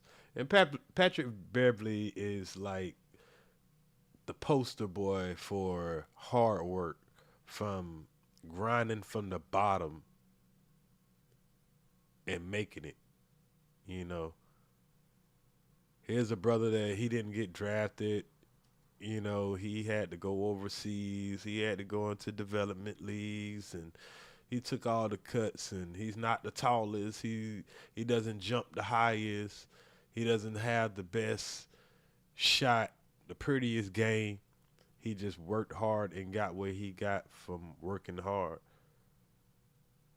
So I definitely hear him speak. I see how intelligent he is. I'm a fan of just his hard work and his ethic. So, you know, the fact that all he did is choke the young man out, I definitely think that'll be a charge that'll be dropped. And he didn't go to the extreme. I can respect that, you know, and I'm pretty sure his sister learned a valuable lesson. You know, sometimes you need something like this to happen to open the eyes of his younger sister, because she probably would have kept doing it until she got caught. Now that she done got caught, she done seen the danger that she done put her brother and her boyfriend in, and she's probably lost a lot of trust with her brother and disappointed him. So she's going to gain that trust back. She's, you know, hopefully, you know, she'll value their relationship, want to gain that trust back. So, you know, it's a learning curve, you know. And I guess it's probably a better thing that this happened at the end of Patrick Beverly's career, opposed to, say, he just made it to the league, or when he was barely in the league and he was trying to get him a spot and he was trying to scrap to get him a spot. If this would have happened, say 10 years ago when he first came around and he was making a name for himself and he barely had a roster spot, this could have derailed his career. But right now, he's at the end of his NBA career, but I'm pretty sure he's still waiting on a team to give him a call for a championship run or as a specialty player. He ain't hung his sneakers up yet. So, you know, I'm pretty sure he doesn't want this type of distraction. Or like they say, he was probably playing in the Israeli league. So if he's having legal troubles, then that means he can't play overseas right now. You know, and maintaining a lifestyle, you know, taking care of other people, look like he's taking care of his sister. I'm pretty sure. Oh, hold up. Sorry about that, y'all. It took my video a good minute to upload. But yeah, but yeah, man, it's unfortunate, you know, that something like that would happen to a good brother like that. But I'm pretty sure outside of all the money he'll probably have to spend to get out of the legal trouble, the lawyers and all that, I'm pretty sure it'll get dropped. Now, I'm hoping that it was the young man that he choked out too, because me and Johnny Blaze was having a discussion about this, and he thought that maybe it was the little sister that he choked out. So I don't know yet, but I'm hoping it wasn't little sister he choked out, but I think it's more of the young man that he probably choked out. But while we on NBA players, y'all, let's move over to an NBA player that we're a little bit familiar with. Mostly because of, the Waccoon always was mentioning this particular NBA player. And this particular NBA player, he was calling him, I was calling him Becky with the good hands. Kwame was calling him Becky with the good hair. Kwame was having, his issues or whatever, but the man wanted the fade. Kwame didn't want to catch that fade. So we know that much. But see, one thing about a lot of these NBA players that we learned about them, a lot of these guys are tender as a motherfucking Mac Nugget. A lot of these boys are tender, chicken tender. And I say this boy here, I ain't just gonna say tender. I mean, I'm gonna just say a lot of these dudes, I think they wasn't getting no cootie before they went to the NBA. And when they went to the NBA and they got this money and all this, and they pretty much just could smash, they done smash, all these beautiful women and all that, they can't get enough. Now, Matt Barnes found himself in a situation. What situation, you might ask? Matt Barnes found himself getting extorted by an AI. I guess you could say an AI OnlyFans. I guess he was an OnlyFans to an AI thought. I don't know if that's possible. But he was getting extorted by a chick, you know what I'm saying? I'll let him tell y'all about it. So. My best friend.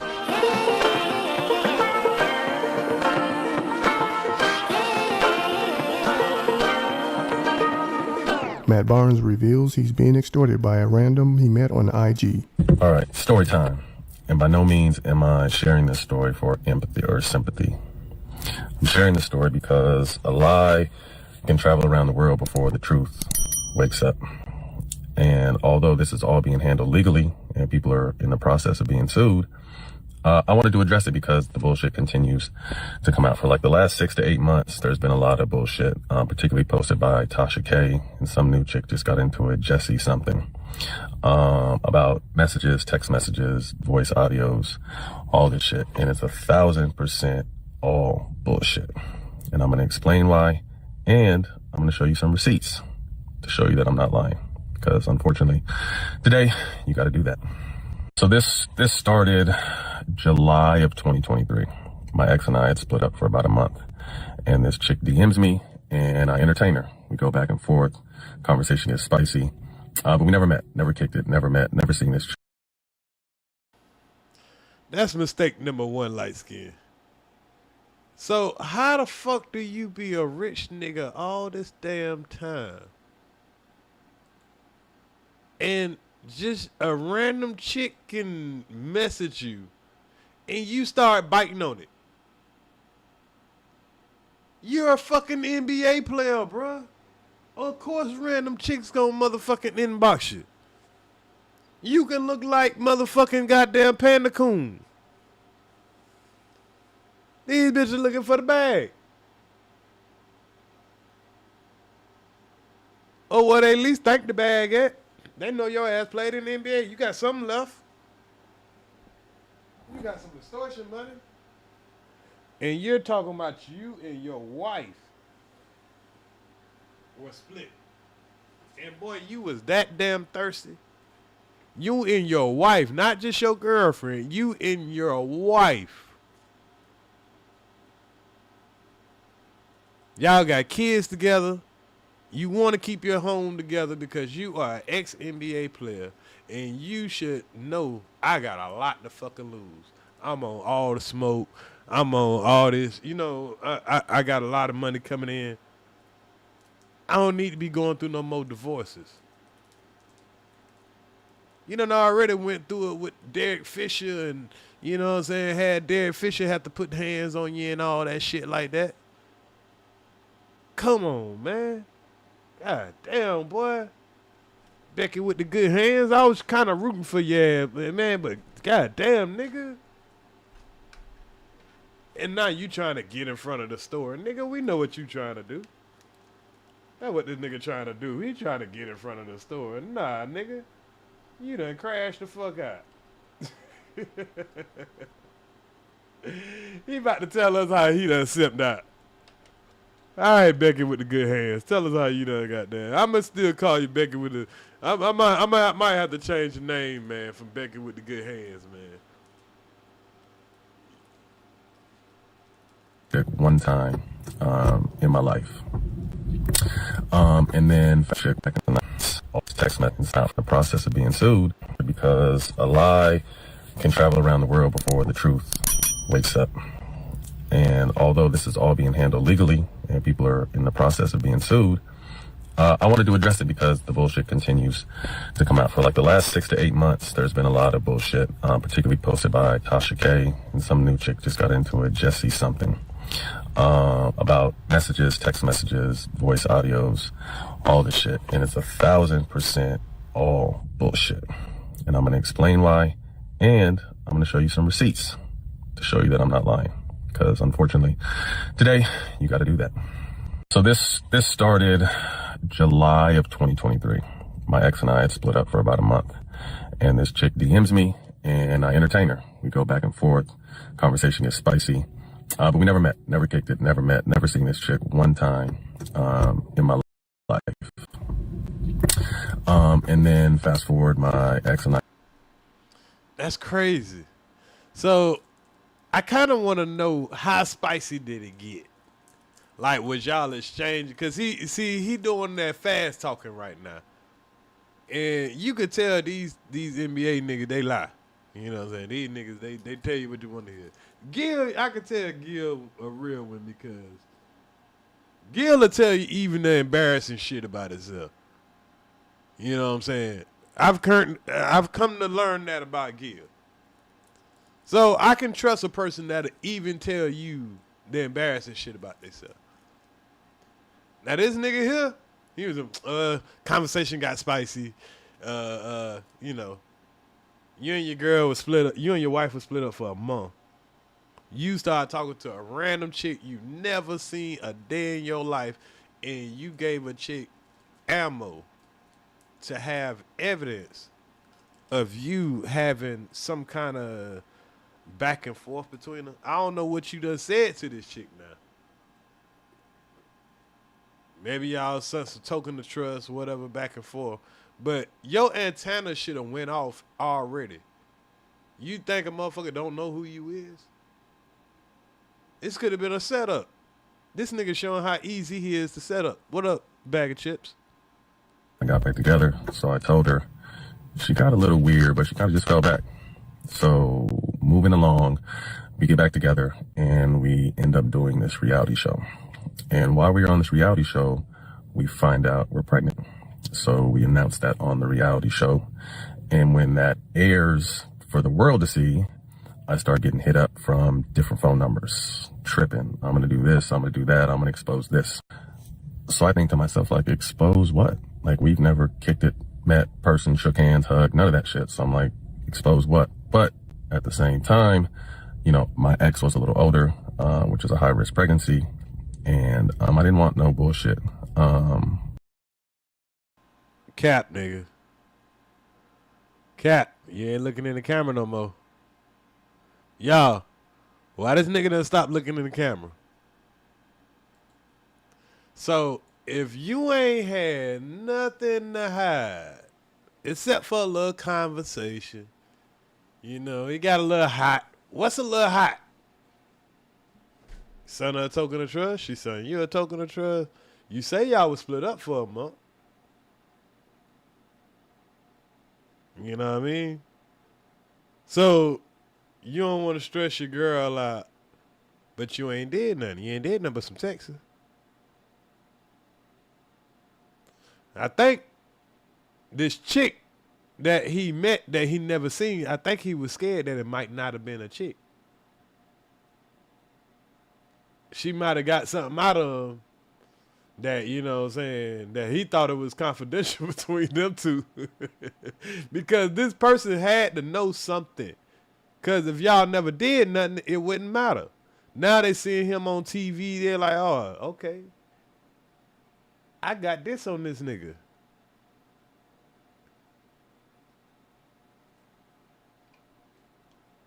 Like that coming out. So this chick said, pay me or I'm going to release. Our text, our conversation, our DMs. And I'm like, you really don't have shit. But again, okay. So I start paying this chick some bread for about a year. If she don't have shit, why you worrying about it?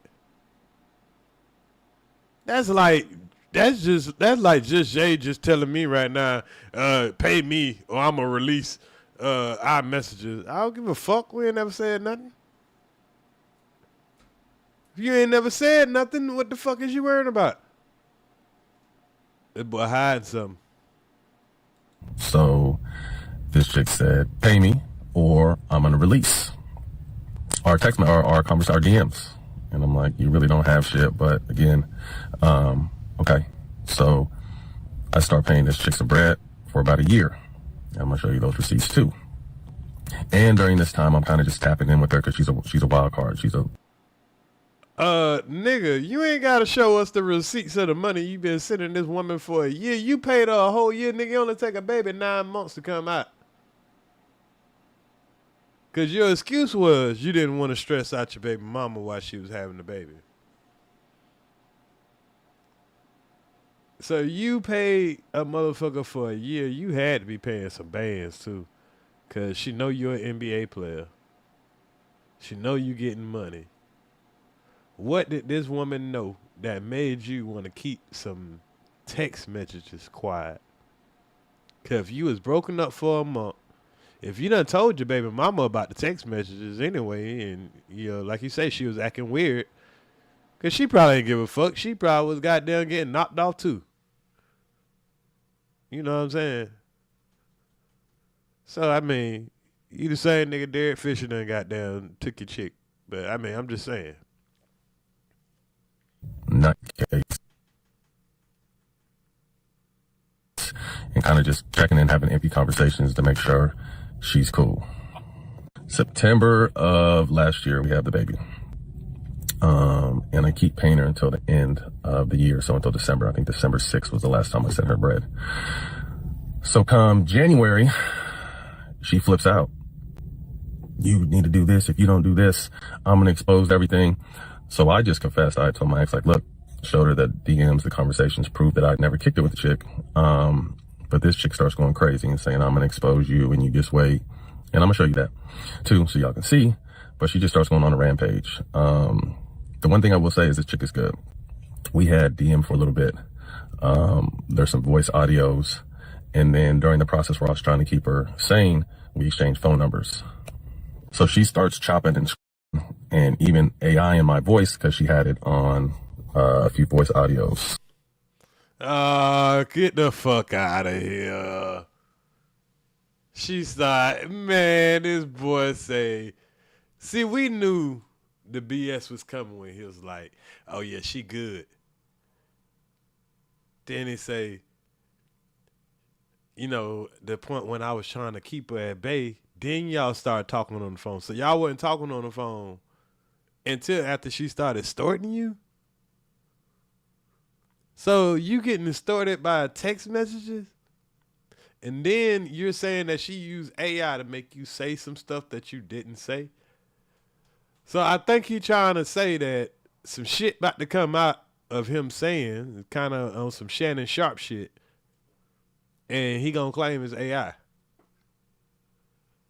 See, this is where AI about to fuck up everybody, man. Because anytime you get caught doing some shit, all you gotta do is say, that's AI, that ain't me. Hey, that's AI. That is not me. That was not me. That was AI. Wow, this boy about to blame it on AI. And since then, not a lot of blogs, but Tasha K mostly, and we know how thirsty and desperate she is and how many times she's been sued, like not fact checking anything, just whatever she sent, she runs. So there were stories out there about me there's stories about me about allegedly. There you go right there, y'all. Tasha K, we got to go check out what Tasha K said. Because he said, oh, yeah, man, it was Tasha K, man, you're about to sue her. Your stories out there about me being gay. Man, they going to have me in AI talking about how I wanted the dildo and this and that, and, you know, how I wanted the lady to strap up on them. Yeah, we about to hear some weirdo ass shit about Matt Barnes. And he trying to get ahead of that shit. And his baby mama about to find out. And he trying to get ahead of it. Obviously.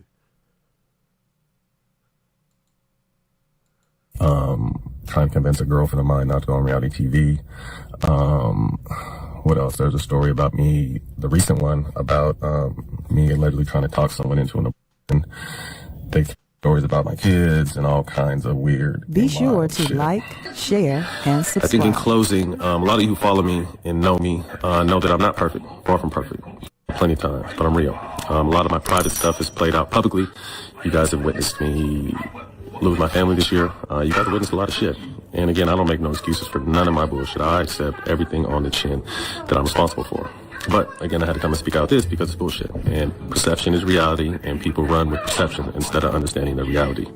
When I went in court for these people that I'm about to sue, no one to talk about that because they don't care about that, but they love to run with lies. So, like I said, this chick is good. She chops conversations up. She AIs conversations. She pieces 3 or 4 different conversations together to make them seem like something that's not true. So again, I'm gonna show you some shit so you can see. Y'all take it from there. Man, if you ask me, this nigga the light-skinned Kwame Brown. I ain't lying.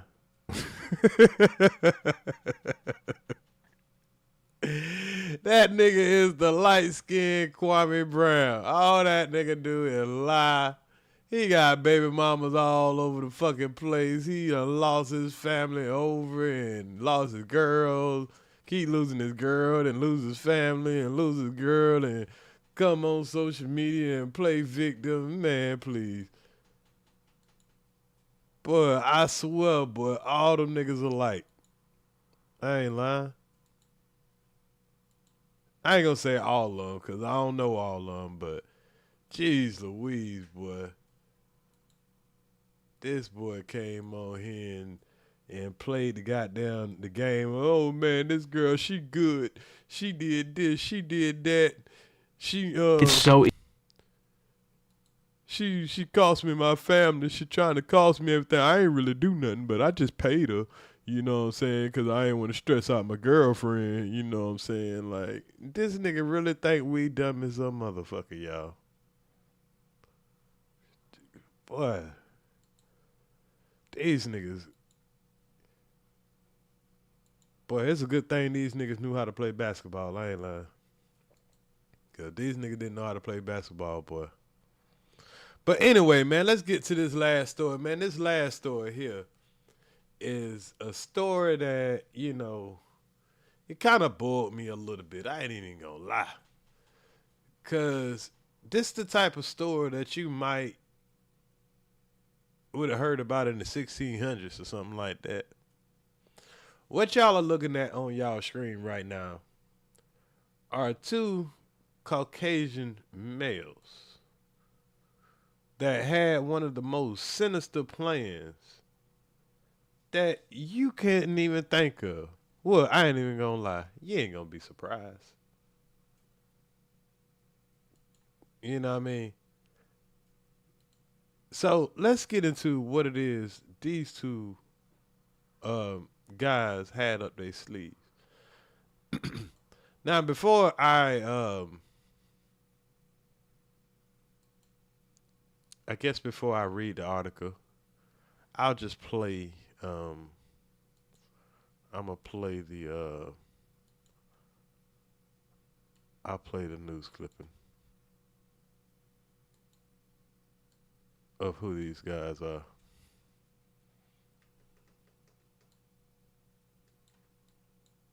One second.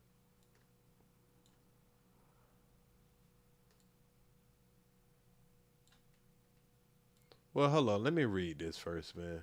So I want y'all to look at these two right here, because on a lot of the articles, y'all, they don't even want to show these people's face. They don't even want to show these guys' face. They don't want to show both of their face. They'll show one guy, and then the other guy they don't want to show. Did somebody just pull up? No. Yeah. So let's listen to the news article about these guys and see what's up with them.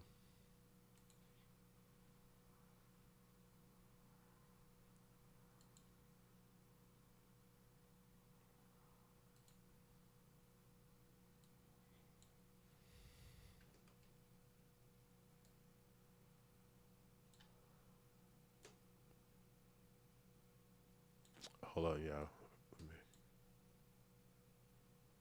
Let me recrop this real quick. All right, here we go.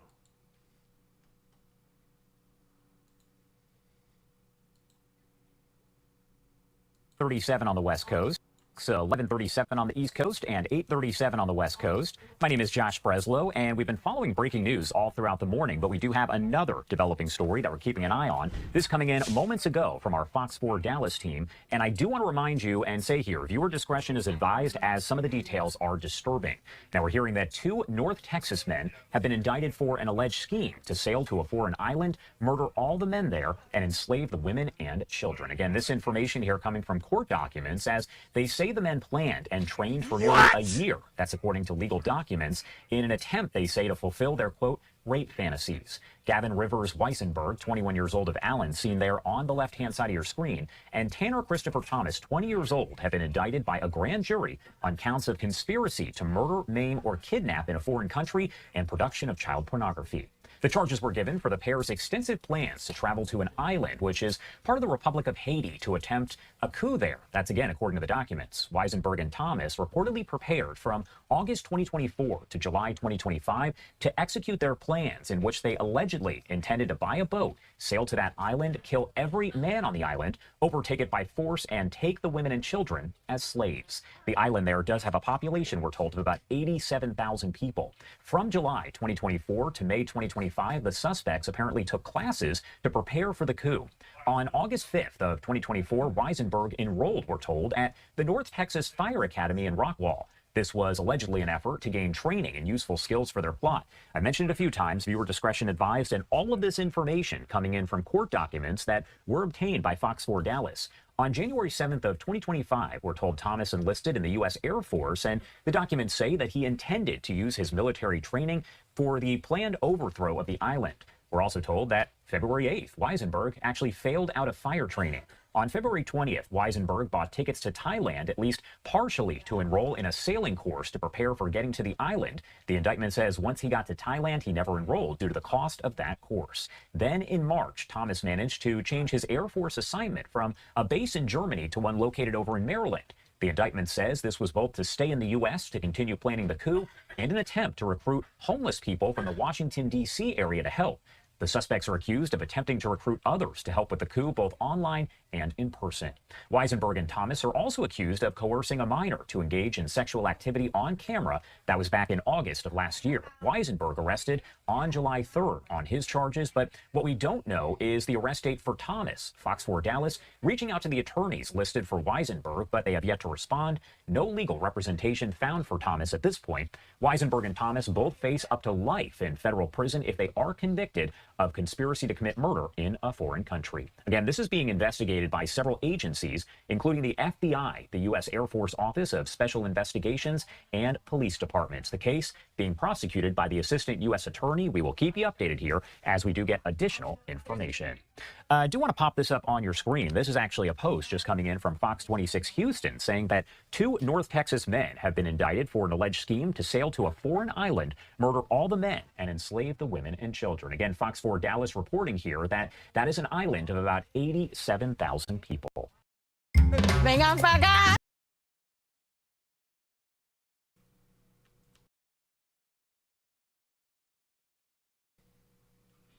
Now, this is a story that you absolutely, positively, completely cannot make up. I mean, I went on ahead and let that play all the way through because I wanted y'all to hear that uninterrupted. We got these 2 saltines right here. Straight out of Christopher Columbus' playbook. They woke up one day and seriously figured, hey, we should go to a country like Haiti. Now, why would they pick a country like Haiti or Dominican Republic? Because they know America's not going to, give a fuck about a bunch of black people over there getting, raped and pillaged. America wasn't gonna do nothing. But they were wrong. Thank God. Now, whether they're gonna get punished, we'll have to keep an eye on this story to see if that's gonna happen.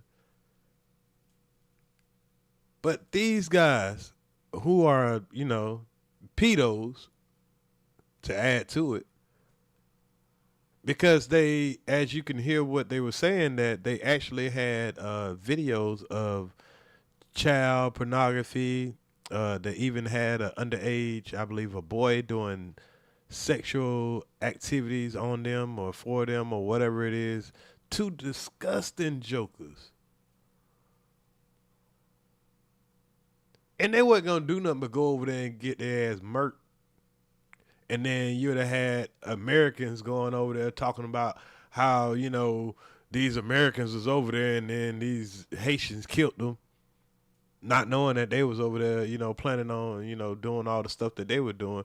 They went and joined the military to get the training skills. Now, we know a lot of these crazies are going to do that, join the military so they can get the training that they want to do to execute these plans that they will put together. And that shows you, man, when people want to do harm and evil, they'll go through all the necessary steps. They'll go through all the training. I don't know what these guys did to grab that attention to themselves, but I'm glad they did it. And as much as I think that this legal system is screwed, because I don't think that they will get the proper punishment. But the fact that they did get stopped in the track of their plans, I guess I can give that E for effort. But the way that we've been seeing the president that we have now giving leniency to criminals all over, but it seems like the only criminals he been giving that type of leniency is if you got some money or if you were January 6th. I don't think these guys got no money because, of course, they couldn't even go over and get the proper selling training that they needed and everything like that. So I don't think they got no money to tip that scale. But this is a federal crime that they're looking at, and there should be some severe punishment to that. But that just shows us, like, man, we still got to stay on our P's and Q's as melanated folks, because there's some sinister people out here, and only difference of them putting us back in chains or not, if they got enough money to do it or the resources. So hopefully nobody with billions don't try this shit that they just tried, and that's trying to take over an island, which I'm pretty sure is somewhere that somebody's doing some type of genocide or whatever. Hey, if you look at the news, man, you see stuff going on every day, but that's another topic for another day. But this was the last story, man. This was a story that disturbed me deeply. And like I hope they get these dudes the chair and the needle. I'm not really a death penalty person, but having that type of sinister planning on raping and enslaving all the women and children and killing all the men, they were planning a mass murder. And once again, these aren't illegals. These aren't the people who Charlie Kirk was talking about, the most violent people. They ain't from Chicago. They ain't got their pants sagging and all that. These are what they call Americans, violent Americans, that this country does not want to address. The radical, violent Americans. But y'all tell me what y'all think, man. I'm going to get up out of here. I hope y'all enjoyed the show. I hope y'all hit the like button. Y'all tell me what you think in the comments after the show. Like I say, if y'all don't know, we are on the brink of going to war. So I hope all of y'all are ready to go broke again, man, because that's pretty much what happened last time we got put into a damn another war. We in another situation where look like we're lining up on Venezuela, man, and we ready to take Venezuela down through there. And if y'all don't know what I mean, hell, I'll show y'all a little demonstration of what's going on over in Venezuela, in case you're not aware.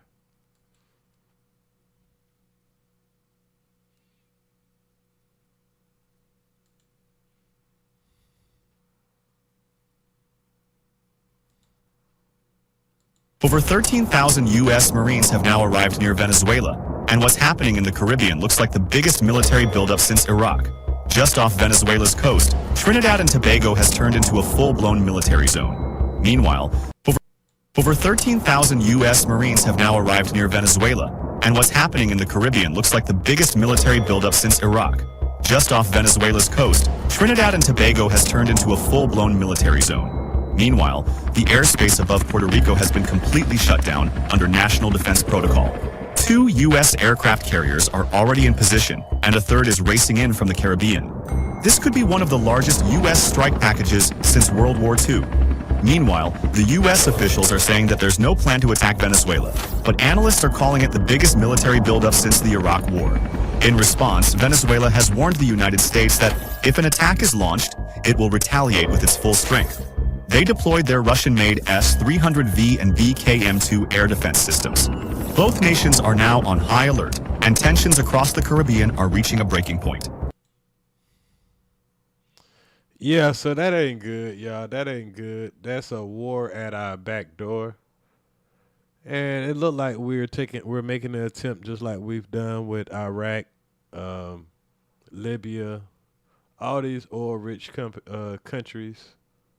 Well, we went in, deboed all their oil, and it looked like we're attempting that with Venezuela, but I don't think China and Russia is going to kind of allow that to happen, and this could be the spark of World War III, because I believe once we do this, I believe this is when China is going to make its move to invade Taiwan.